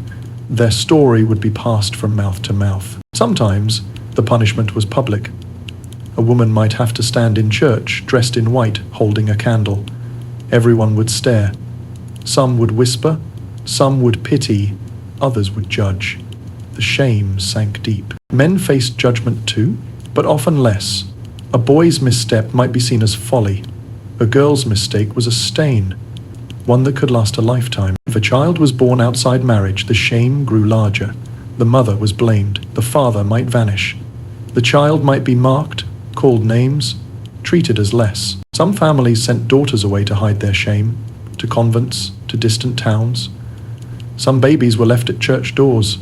Some were raised in silence, never knowing who their parents were. Women wrote their thoughts in journals. Small books hidden beneath beds or in chests, few survive. But the ones we have speak gently of sorrow, of love felt then lost, of nights spent crying, of the weight of silence. Men kept secrets too. Some fell in love with women they could not marry. Some found desire in places they were told were wrong. Some lived double lives. At home, a husband. In secret, something else. There were those who wrote poems to lovers they never touched. Words were safer than acts, safer than truth. Brothers confessed in quiet rooms. Sisters shared their fears by firelight. Friends carried secrets for each other, not out of sin, but out of care. And there were darker things. Abuse hidden behind walls, forced touch, broken trust. Some victims could not speak. Others were not believed. Shame was not always earned. Often it was placed. The church heard many confessions. Priests listened. Some judged harshly, others offered kindness. A whispered sin, a soft word, a prayer. That was the hope. Forgiveness. But not all guilt came from doing wrong. Some came from being human in a world too strict. Gossip was powerful. It could lift or destroy. A single look at the wrong time could start a story, a visit to the wrong house, a laugh that lasted too long. People saw what they wanted. They filled in blanks with sharp words. Even noble women were not safe. A lady's love for a knight could bring ruin. A secret letter found. A hand held too long. These things could be used against her. Status did not protect hearts. Some shame was wrapped in wealth, hidden behind thick doors. But in small towns it was harder to hide. One mistake could follow you forever. And still, people risked it. For a touch, a smile, a moment of warmth. Because the heart does not listen to rules. It whispers. It leaps. It remembers. There were places where secrets rested more easily. A forest path. A dark chapel. A quiet loft. In these places, truth could breathe, even for a moment. Artists painted stories with hidden meanings. Lovers carved initials into tree trunks. Songs were sung with double meanings. The world was full of signs, if you knew where to look. And some found peace. A woman forgiven, a couple married after years apart, a child loved despite the story. Time could heal, time could soften the edge of shame. But many lived with secrets that were never spoken. They carried them to the end, wrote them in letters burned before dawn, prayed them into silence.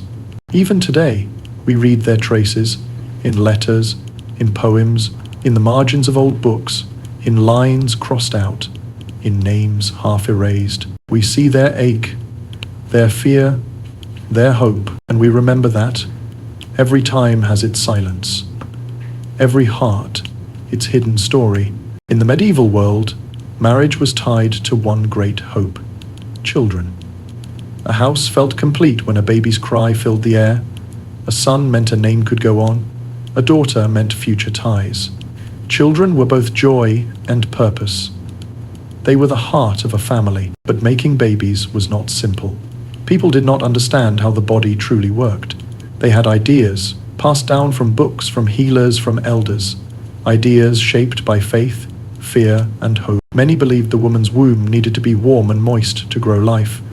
Coldness, sadness, or too much movement could make it shrink or wander. It was thought to float inside the body, causing illness or weakness. Sex was seen as the act that settled it. That brought balance. That made babies possible. Timing mattered. Some said the best moment was during the full moon. Others said spring was the season of life. Too much sex could harm the chances. So could too little. Balance was always the answer. There were potions to help. Herbal blends made from fennel, sage, or rue. Warm teas, pungent oils. Women drank them, hoping for change. Some herbs were meant to bring pregnancy. Others were meant to stop it. Not everyone wanted a child. A woman with too many mouths to feed might seek a way to delay another. A girl, not yet married, might fear the weight of a secret belly. Some whispered of roots that could stop life before it began. These things were not written down. They passed from hand to hand, in kitchens, behind stables, near wells. Midwives knew many of these things. They were caretakers, watchers, helpers. They knew the body in ways priests did not. They guided births, offered herbs, and gave quiet advice. Some were loved, others were feared. Many walked the line between healing and suspicion. Men too worried about fertility. If no child came, it was often blamed on the woman. But sometimes people wondered, was the man too cold, too dry? Did he eat the wrong foods? Did he have enough strength? Garlic, onions, and wine were believed to heat the blood and increase desire. Too much fasting could weaken the body. So could age. In noble houses, the pressure was heavier. A king without a son faced danger. A queen without children was seen as cursed. Alliances rested on babies. Thrones depended on heirs. A quiet nursery could stir loud fear. Some couples tried everything: prayers, relics, pilgrimages. They visited shrines known for miracles. They lit candles beside saints' statues. Some even slept with holy relics under the bed. If a child came, it was seen as a gift, a sign of blessing. Women were praised. Men stood taller. The village brought bread and salt. Songs were sung. Doors were marked with chalk. If no child came, shame crept in. soft at first, then louder, whispers, pity, blame. Some women cried alone in the night, some men turned cold. Some marriages broke under the weight, but others endured. They found comfort in each other, in shared silence, in a look that said, "I am still here." Adoption as we know it was rare. But some took in orphaned kin. Some raised a sister's child as their own. Love grew in quiet corners. There were also folk tales, stories of women touched by spirits who brought children, stories of men who dreamed of a baby and found one swaddled by the door.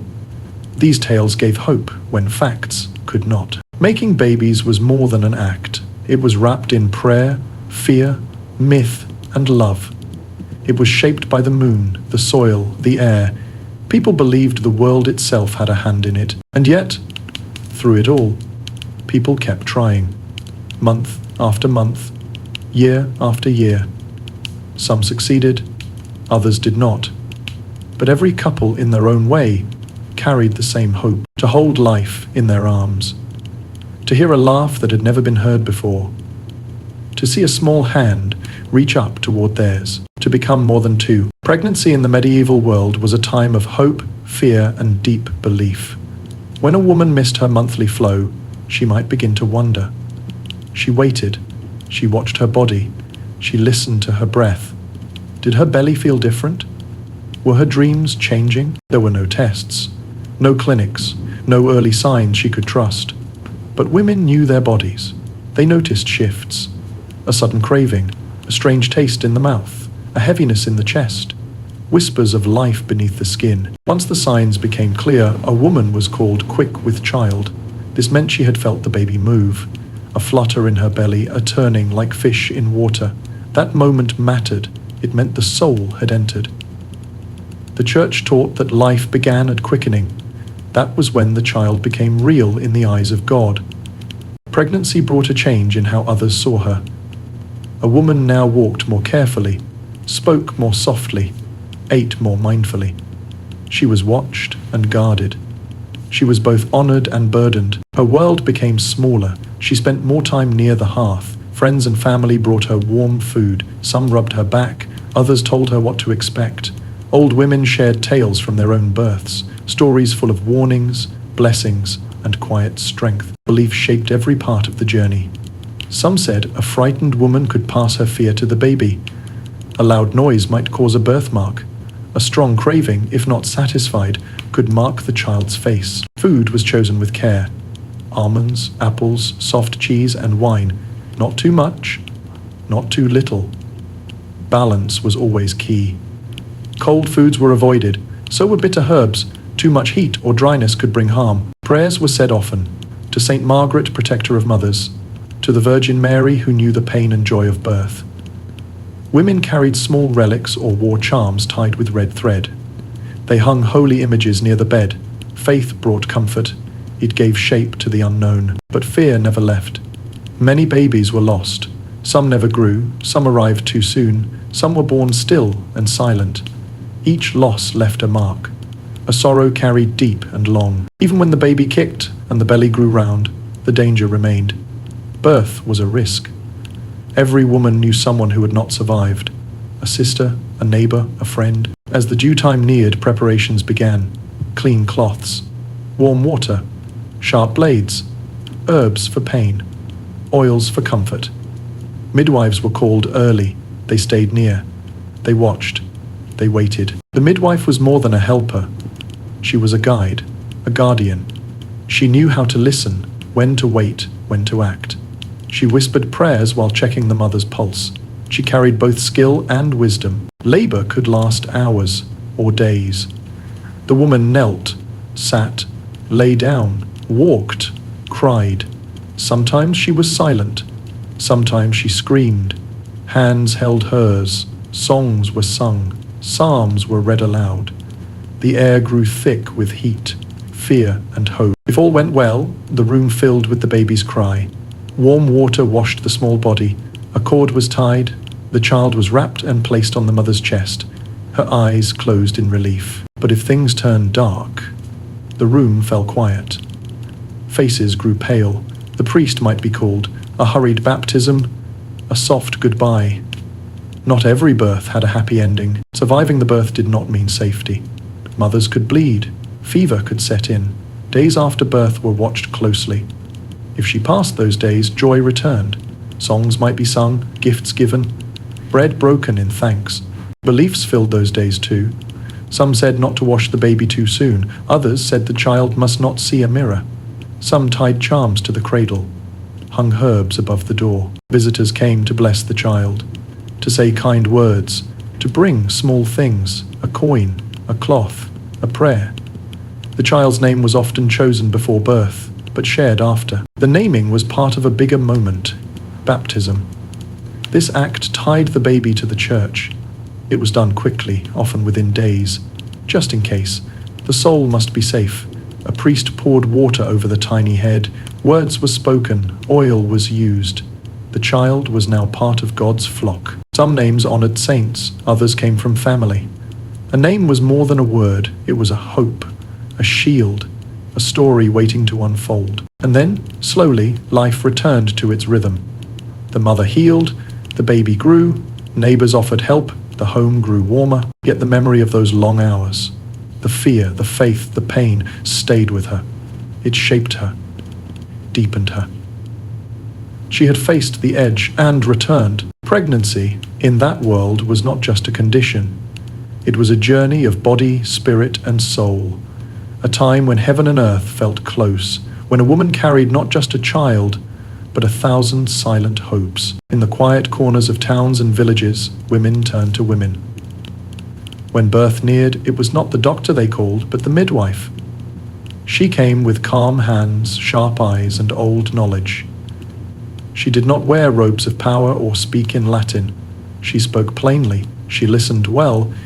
She had seen many births. She had heard many cries. Midwives were central to life. They were guides at the edge of it. They welcomed babies into the world. They watched mothers through pain. They did not just catch children. They held hands. They wiped brows. They whispered prayers when no one else dared to speak. Their training did not come from schools. It came from doing, from watching others, from years of practice. A girl might follow her aunt or mother, learning slowly over time. She would carry towels, mix herbs, comfort women. She would see the sweat, the blood, the shaking, the stillness, and learn what each moment meant. Midwives knew herbs, not just their names but their uses. Which ones eased pain, which stopped bleeding, which brought sleep.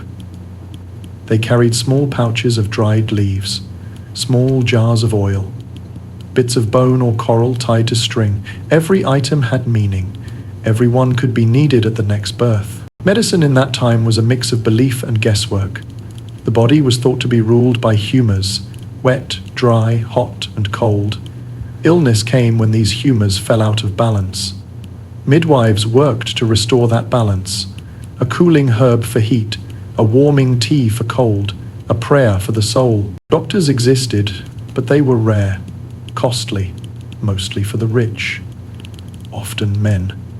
Some had studied in far-off places. They knew theories, they had books, but few had held a laboring woman's hand. Few had sat through 2 nights of pain in a damp cottage. Even when doctors did attend births, midwives stayed close. They understood the home, the pace, the silence. They knew when to wait and when to act. A baby turned wrong, a cord wrapped tight, a mother too weak to push. The midwife saw these things and responded with quiet strength. Some midwives were accused of being too powerful, of knowing too much. If a birth went badly, suspicion could follow.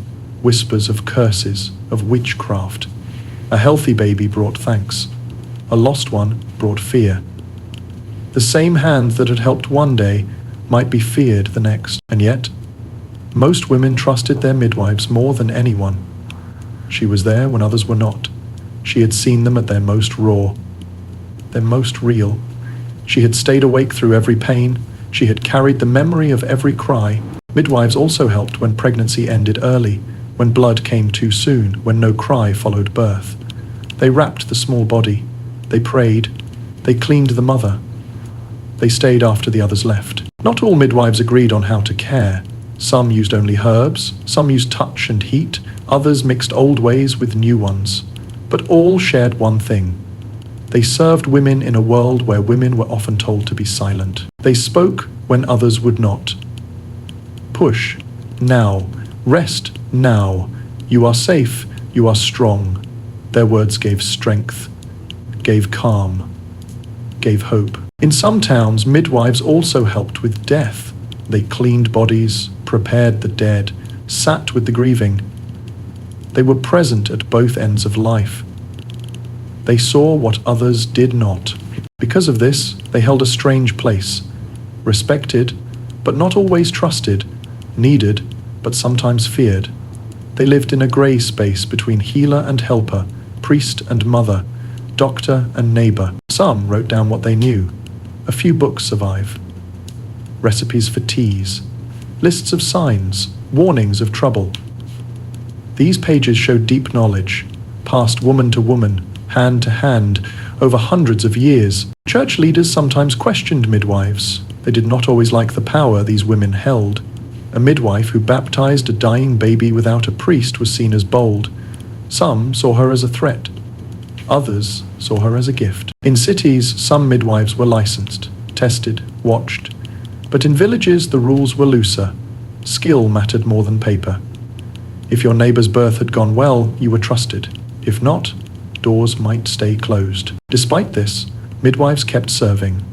Through plagues, through war, through hunger, they walked muddy paths to distant homes. They entered cold rooms and lit fires. They listened, they helped. They saw joy and sorrow close together. A birth followed by a burial, a cry followed by silence, a mother who lived, a mother who did not. They carried these stories quietly. Even today, their names are mostly lost, their faces forgotten. But the work they did shaped generations. Each birth they guided was a thread in the great cloth of life. Midwives stood at the doorway of the world, and they opened it with care. Childbirth in the medieval world was never simple. It was a time of hope and fear, joy and danger. Even the happiest moment could turn dark in an instant. A woman who carried a child for months might not live to hold it. Every birth was a risk. Women knew this. They had seen it before. A mother bleeding too much, a baby who would not come, a girl who never woke again.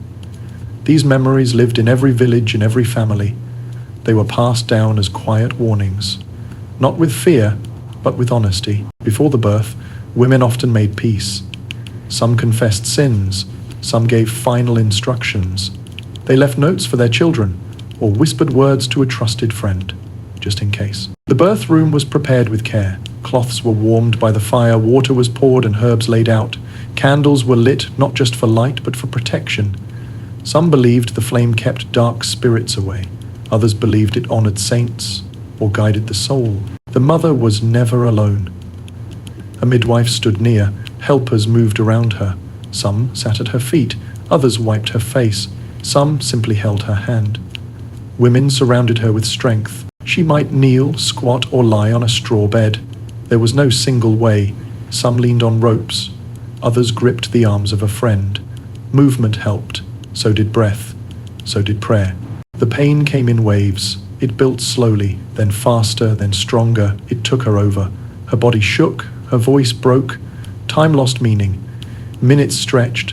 Hours passed. Sometimes a day, sometimes more. The midwives watched closely. They knew the signs. A baby's head. A wrong turn. A silence that lasted too long. They acted fast when they had to, but there were limits. No tools, no surgeries, no way to see inside. If the baby was stuck, they tried to turn it. If the mother weakened, they gave her wine or honey water.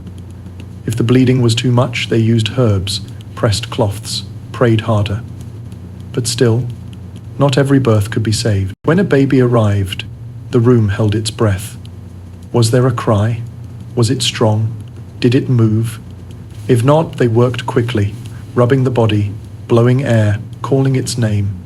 Sometimes it worked, sometimes it didn't. If the baby lived, a midwife might baptize it at once. A few drops of water, a name spoken softly. This was done even before the priest came, just in case the child didn't last. If the baby was lost, the grief was deep, quiet, raw. The mother often wept without sound. The others cleaned the body, wrapped it in linen, lit another candle.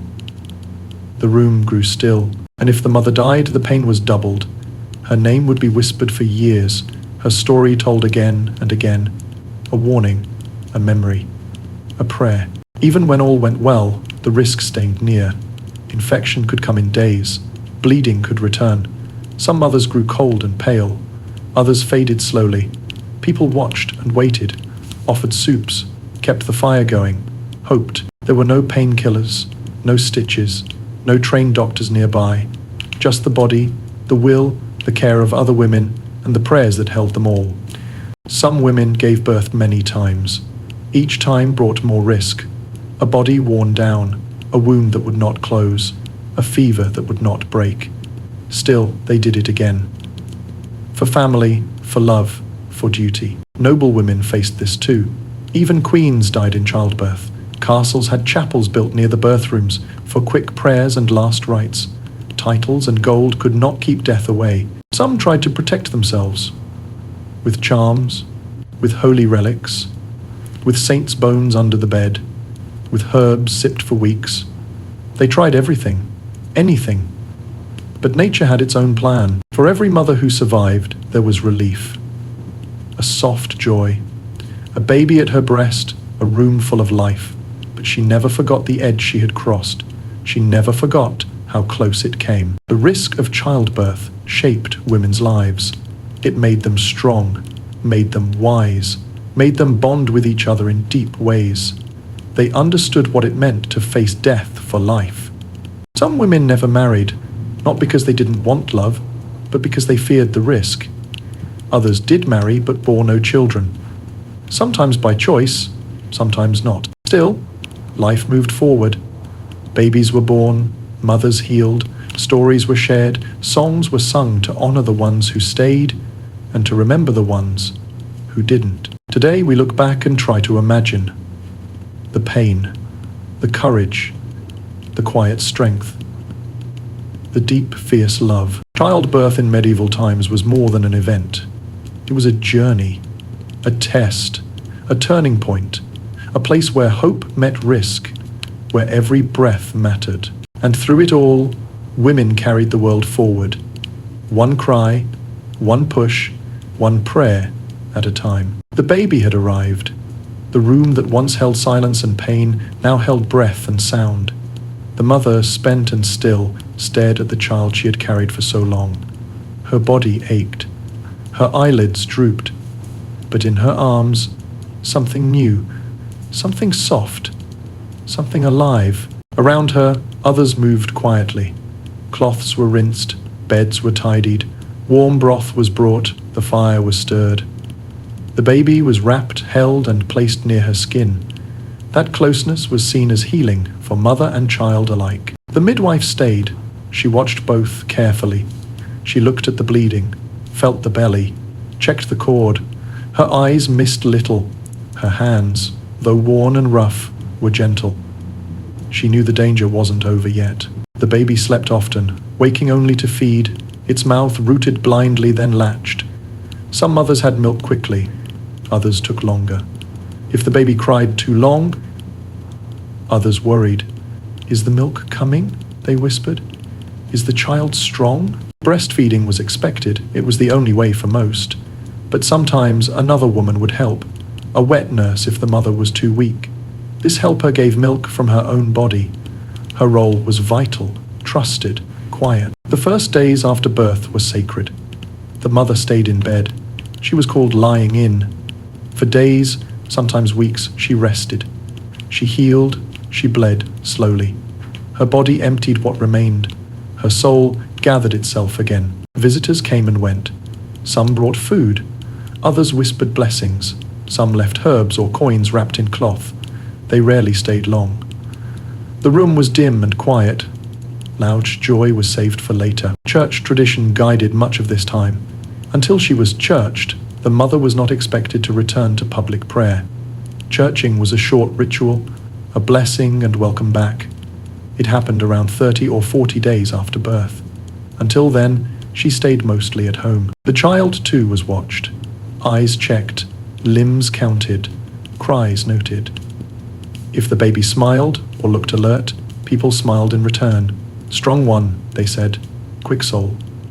But if the baby grew quiet or pale, concern followed. Not all babies lived long. This truth was known and feared. Illness could come fast, a fever, a cough, a sudden stillness. Many babies died before they learned to walk. This fear lived in every cradle. To protect the newborn, families tried many things. A charm above the door, a red thread tied around a wrist, a whispered prayer when passing the window. Some hung iron near the bed to scare spirits. Others lit small candles through the night. If the child had not been baptized, the priest was called soon, sometimes within hours. A few drops of holy water, a name, a prayer. This act gave comfort. It meant the child belonged to God. Even if they did not stay long, the name chosen mattered deeply. It might honor a saint, a parent, a protector. The name held meaning, a hope, a wish for the future. It was the child's first gift. After the first week, the home began to return to rhythm. The fire was kept burning, meals were made with care. The mother sat up more, she held her child longer, her laughter returned. But it was not always easy. Some mothers sank into silence. They stared for long hours, ate little, spoke less. Today, we might call it sadness after birth. Then, it had no name. But others noticed. Some prayed.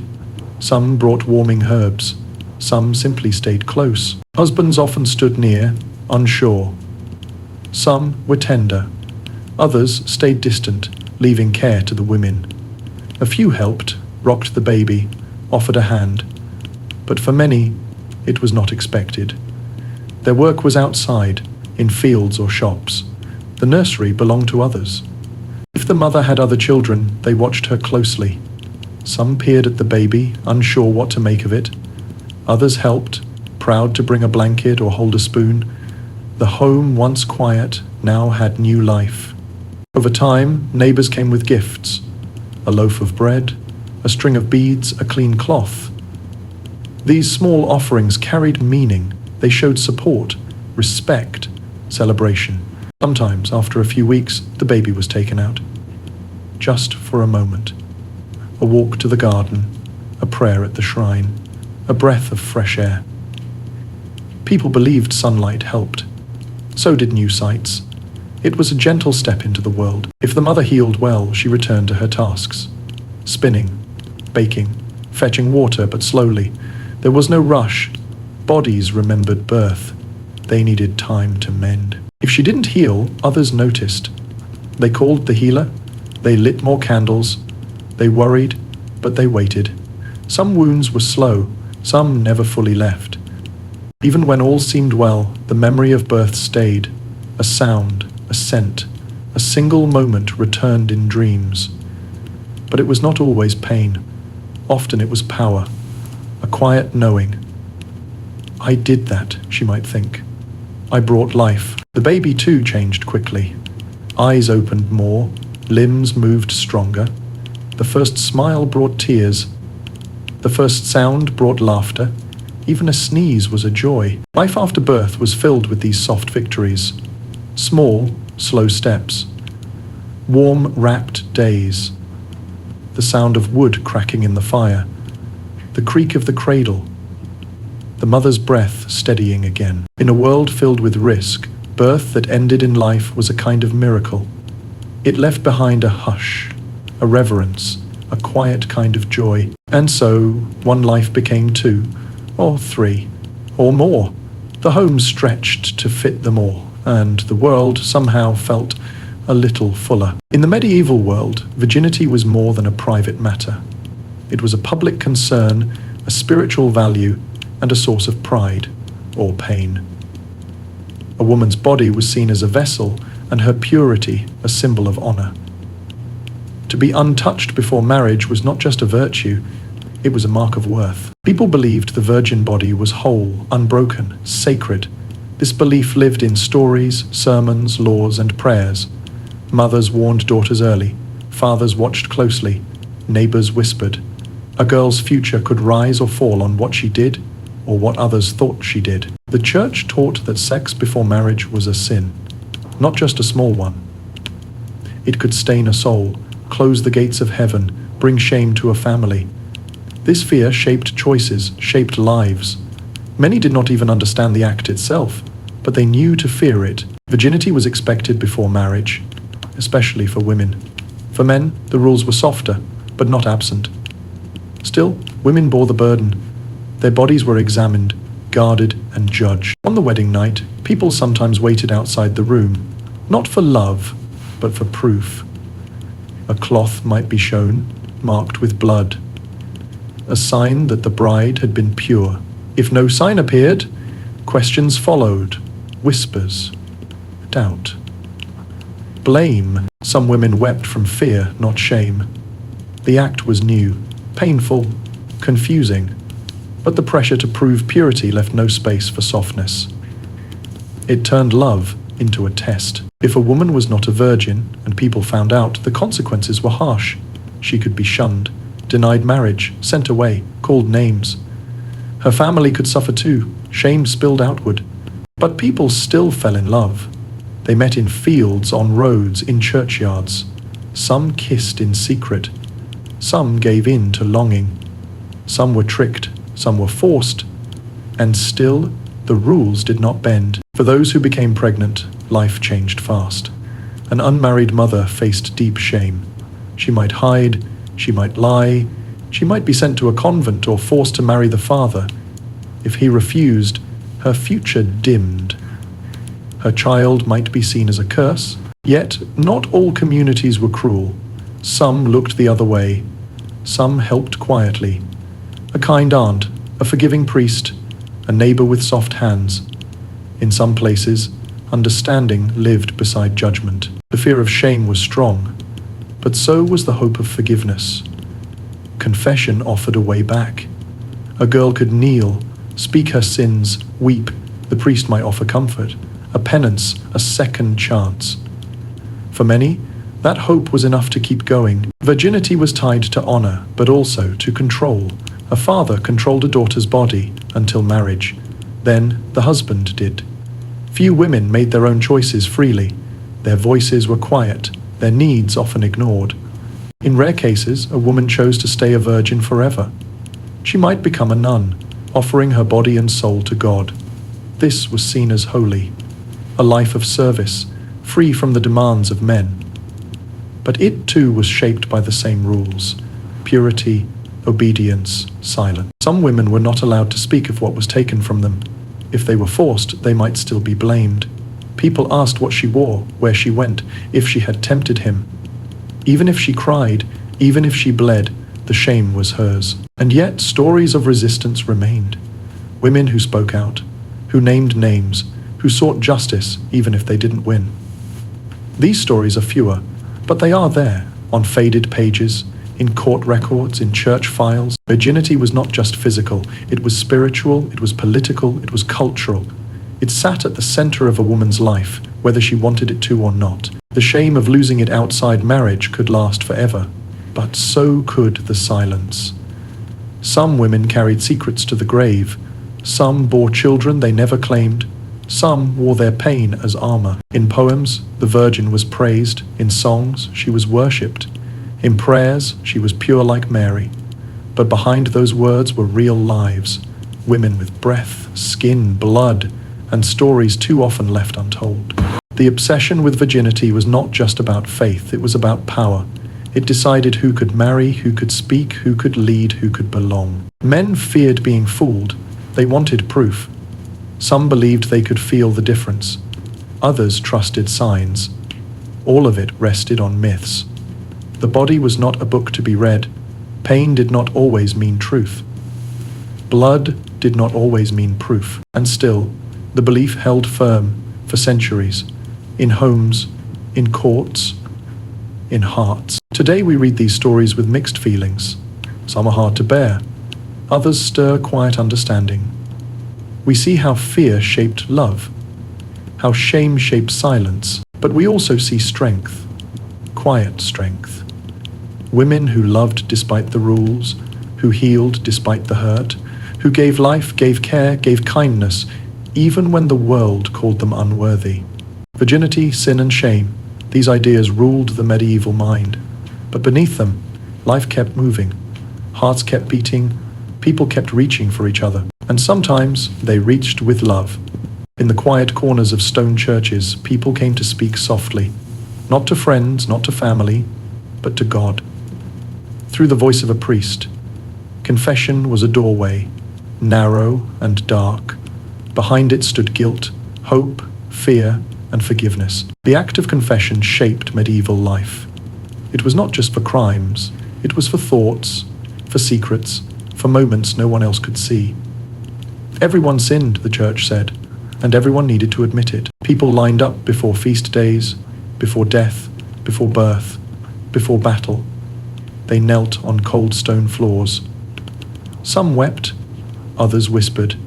Some said everything at once, while others struggled for words. The priest listened. He asked questions. Did you lie? Did you steal? Did you touch someone outside of marriage? Did you desire them in your heart? No act was too small to matter. Even the shape of a thought could be a sin. Sexual thoughts were treated with care and fear. The church saw desire as fire, useful perhaps for warmth within marriage, but dangerous outside it. So people carried shame not just for what they did, but for what they imagined. Guilt grew in the silence of the mind. For those who had touched, kissed, or more outside of marriage, the weight was heavy.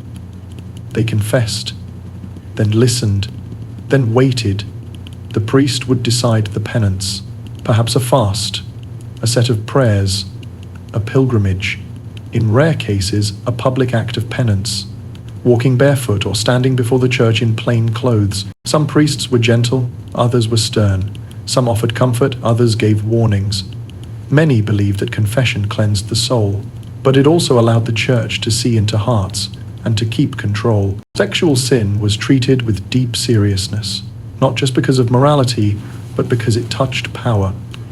A woman who became pregnant out of wedlock challenged the order of things. A man who sought pleasures outside his wife threatened inheritance, lineage, law. The church tried to guide desire into narrow paths. Marriage, faithfulness, silence. Anything else brought risk, not only to the soul, but to society. So people were taught to fear their own bodies, to watch their thoughts, to confess their urges. Young people were warned early. Stories were told of devils who danced in dreams, of women who led men astray with a look, of men who fell from grace because of one kiss. These stories built fences around feeling, around want. Inside marriage, sex was allowed but still watched. It was meant for children, not pleasure. To seek joy for its own sake was seen by many as selfish or sinful.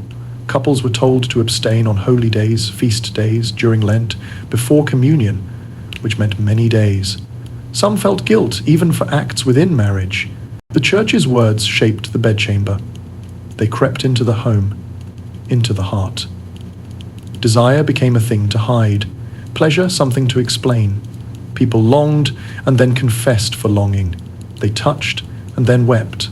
They dreamt, then prayed to forget the dream. But confession also gave relief, a chance to speak, to share, to be heard without punishment. It was for some the only space where shame could breathe, where secrets could rest. Women confessed fears, lust, guilt, loneliness. Men confessed urges, doubts, memories. Some confessed out of belief, others out of fear. Some simply wanted to be clean again. The line between sin and control was thin. The church set the rules, and by listening to every soul, it held a quiet power over beds, over minds, over hearts. Not all priests judged harshly. Some understood the struggles of the flesh. Some reminded people that God knew weakness, that forgiveness was real. But others saw sin everywhere. They named it, measured it, counted it like coins. For women especially, confession could be painful. A woman might be asked detailed questions about her body, her choices, her thoughts, and yet she could not ask the same.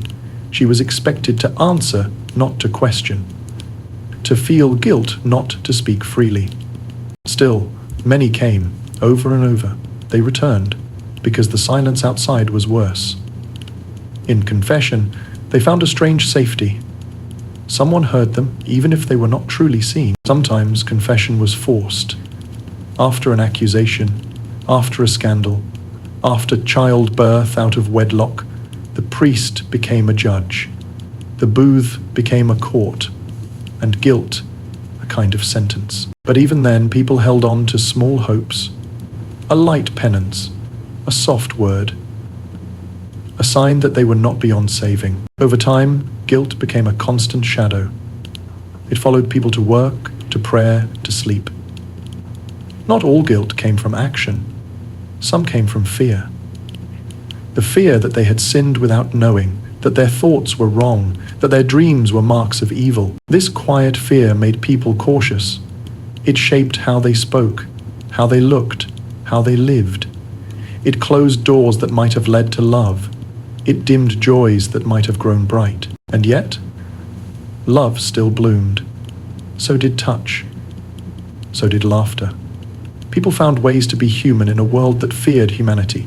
They carved out small moments of freedom, in secret glances, in stolen kisses, in whispered words between hands held under cloth.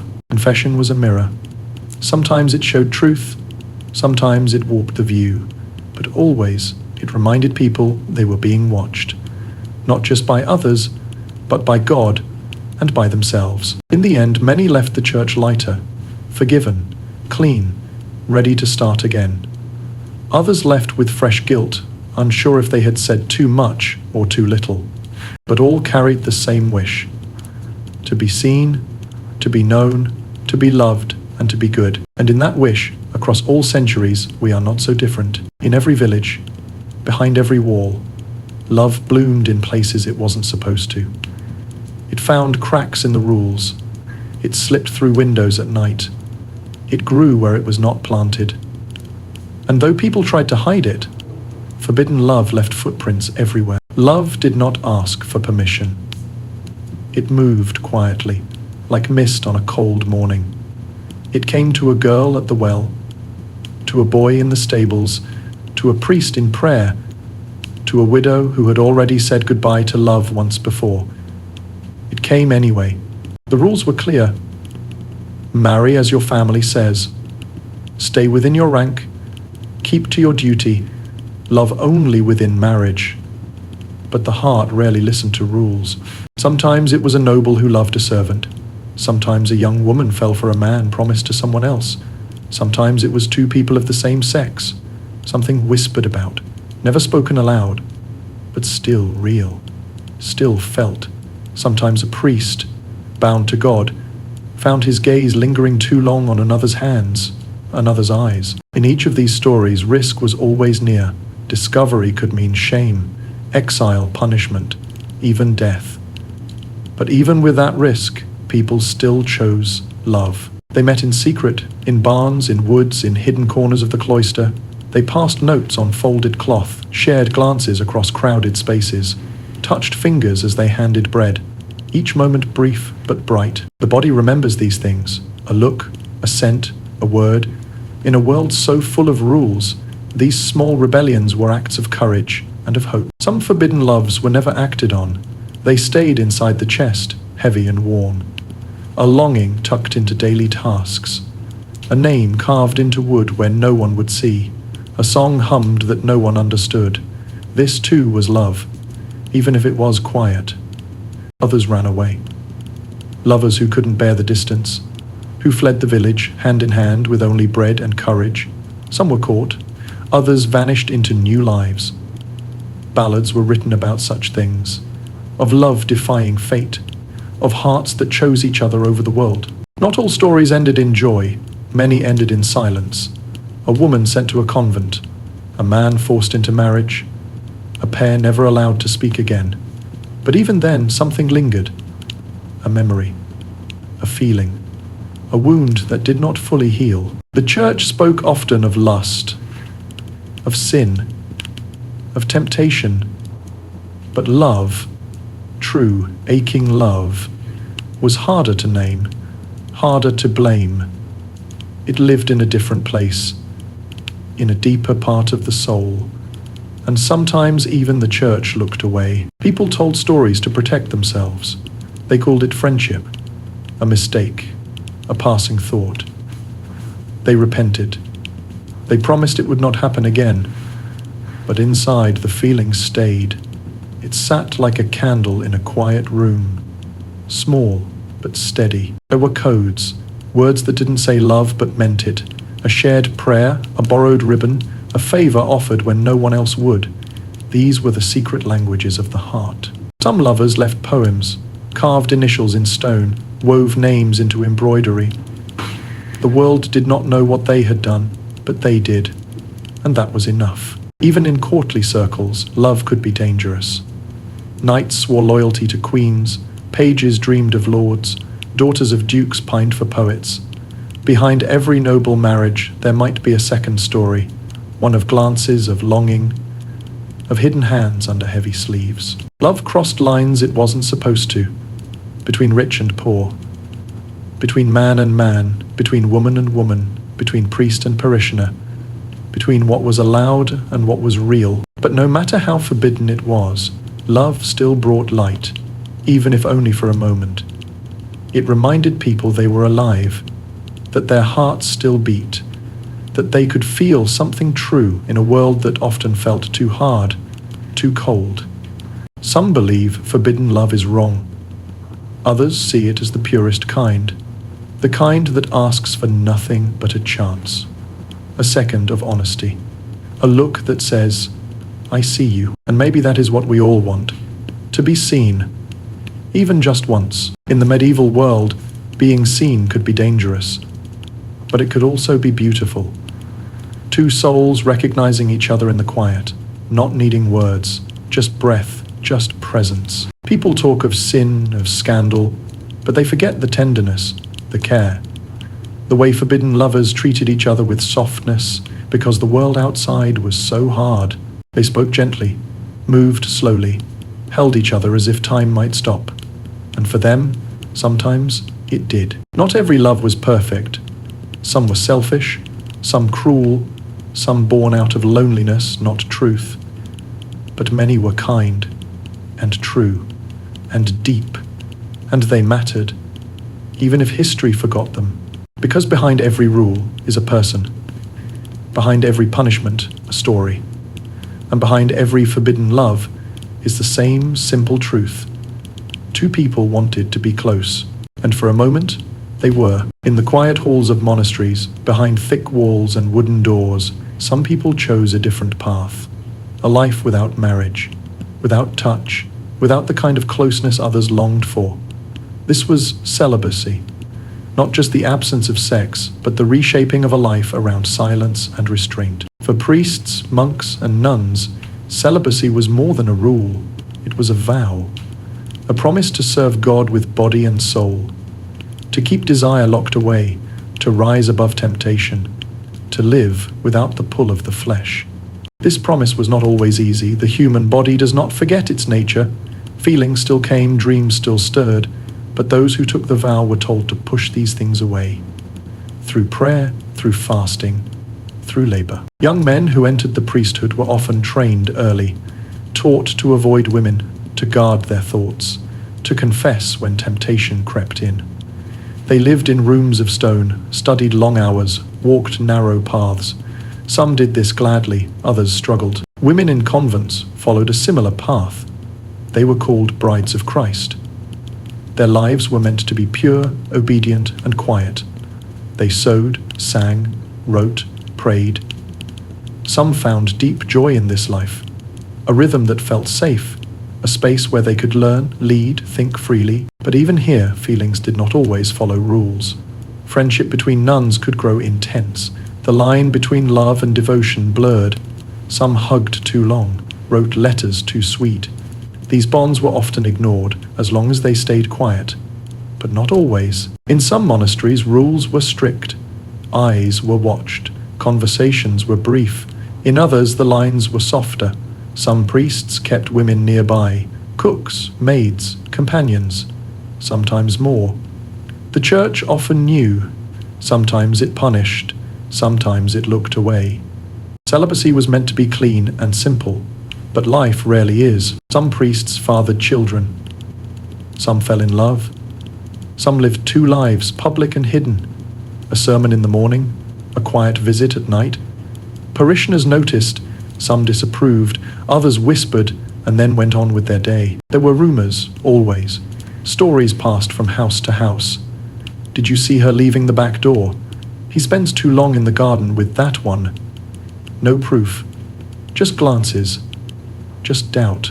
Those caught might be removed, transferred, shamed. Others were protected, especially if they brought in coin. If the people liked them, if they served well. The church fought hard to defend celibacy. It saw the vow as sacred, a sign of strength, of sacrifice. But it also feared the scandals, the slips, the cracks in the stone. Some reformers demanded change. They said priests should marry, that the burden was too great, that hidden sin was worse than honest love. These voices grew louder over time, but for centuries the rule held. Celibacy was also tied to power. A priest without a wife left no heirs. His land stayed with the church. His loyalty stayed pure. Marriage brought ties, families, divided hearts. The church wanted whole ones. For many, the life of celibacy brought peace, a steady rhythm, a kind of freedom. They walked gardens in the early light, lit candles in quiet chapels, read old books, cared for the poor. Their lives were not empty, just different. But not all who took the vow chose it freely. Some were placed there by family. A second son with no land, a daughter too clever, too bold, sent to the convent as duty, not calling. These hidden lives were often full of longing, for touch, for laughter, for a single day without rules. Some carved poems into wood, others wept into their sleeves. Others found quiet joys where they could. In the long nights, thoughts wandered. Even the most faithful wondered what life might have been like with a partner, a home, a child. Some let those thoughts pass. Others held them close, like a small flame. There were times when forbidden love crept in. A monk and a village girl, a priest and a widow, a nun and a merchant's daughter. These stories ended in many ways. Some in silence, some in scandal, some in quiet devotion, never spoken but deeply felt. Celibacy shaped not just lives but hearts. It taught restraint, sacrifice, patience, but it also created distance, a loneliness not always named, a hunger not always met. Some buried that hunger deep. Others fed it in secret, with poetry, with song, with fleeting touches that left no mark. And so, behind the robes and prayers, the hidden lives of celibate men and women unfolded, not empty, not pure, but human, filled with small victories, with whispered regrets, with soft moments that mattered only to those who lived them. The bedroom door in the medieval world was not just wood and hinges. It was a wall of silence, of secrets, of rules, of hopes not always spoken aloud. What happened behind that door was shaped by so much: faith, fear, duty, love, shame, and sometimes something tender. For most people, sex was not talked about openly. It was a subject wrapped in layers, in laws, in prayers, in quiet glances passed from person to person when the priest wasn't looking. It lived in whispered warnings from mothers, in jokes between workers in the field, in letters never sent. Most people didn't have words for what they felt. They just felt, and sometimes they acted, and sometimes they carried the weight of it for the rest of their lives. The church tried to define every act, every touch, every thought. It created rules, some clear, some strange, what you could do, when, with whom, even how. But life does not always bend to rules. Married couples were told to lie together only for children. Joy was not the goal, obedience was. But people still laughed in the dark, held each other close, found comfort in skin. It may not have been written in law, but it lived in hearts. For those outside marriage, the rules were colder. No sex, no affection, no softness. Yet still, people reached for one another. They loved anyway, in secret corners, in stolen time, not because they wanted to sin, but because they were human. Behind the door, there were many kinds of nights. Some were filled with quiet warmth, a husband who listened, a wife who smiled in the dark, two souls who had learned each other's shapes, learned to speak without words. These were the good nights, the peaceful ones. But there were other nights too, nights of fear, of pain, of duty done without joy. A girl barely grown married to a man twice her age, a woman who said no but was not heard, a man who felt alone beside someone who did not see him. These were the nights no one wrote poems about. And yet, these moments shaped lives. Some endured in silence, others found strength to speak. Some escaped, though most could not. Some found small ways to resist, a refusal, a locked door, a story shared in trust. And even in the darkest homes, love could still appear. Not always between husband and wife, sometimes between friends, between strangers, between souls who simply needed one moment of kindness in a cold world. Behind the door, the body became a battleground and a shelter. For some, it was a space of healing, for others, harm, but always it was private. What happened there was almost never discussed, unless something went wrong, unless someone was caught, unless someone broke. The church held that sex was sacred, but also dangerous. It could bring life, but also sin. And so people learned to live in a quiet confusion. They wanted, then felt shame. They loved, then felt fear. They reached, then pulled away. The weight of these feelings shaped generations. Children grew up watching their parents, learning what could be said and what must be hidden. Girls learned that silence was safety. Boys learned to show power, not feeling. These lessons stayed long after the wedding was done. Still, the human heart found its own path. Some learned to love with care, to make space for joy, to heal what history had broken. Others repeated the silence, passed it down like an heirloom too heavy to carry. But always, always, there was more behind the door than we know. We like to imagine medieval life in black and white. Chaste nuns, strict priests, obedient wives, powerful husbands.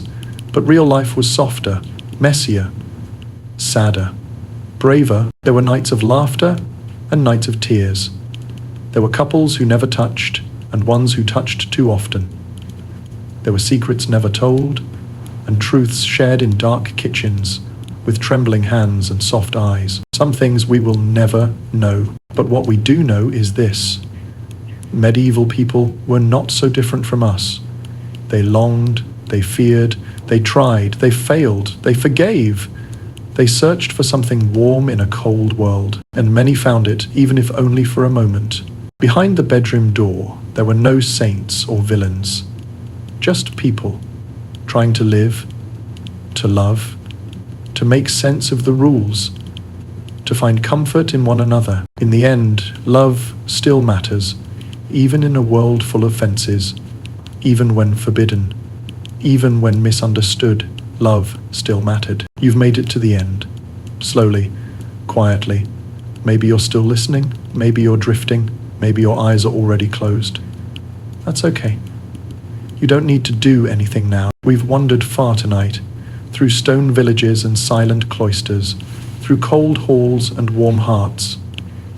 We've walked the long roads of rules and feelings, of vows and secrets, of moments that mattered, but stayed hidden. We didn't tell a story with heroes or villains, just people like you, people trying to love, to follow the rules or break them, gently.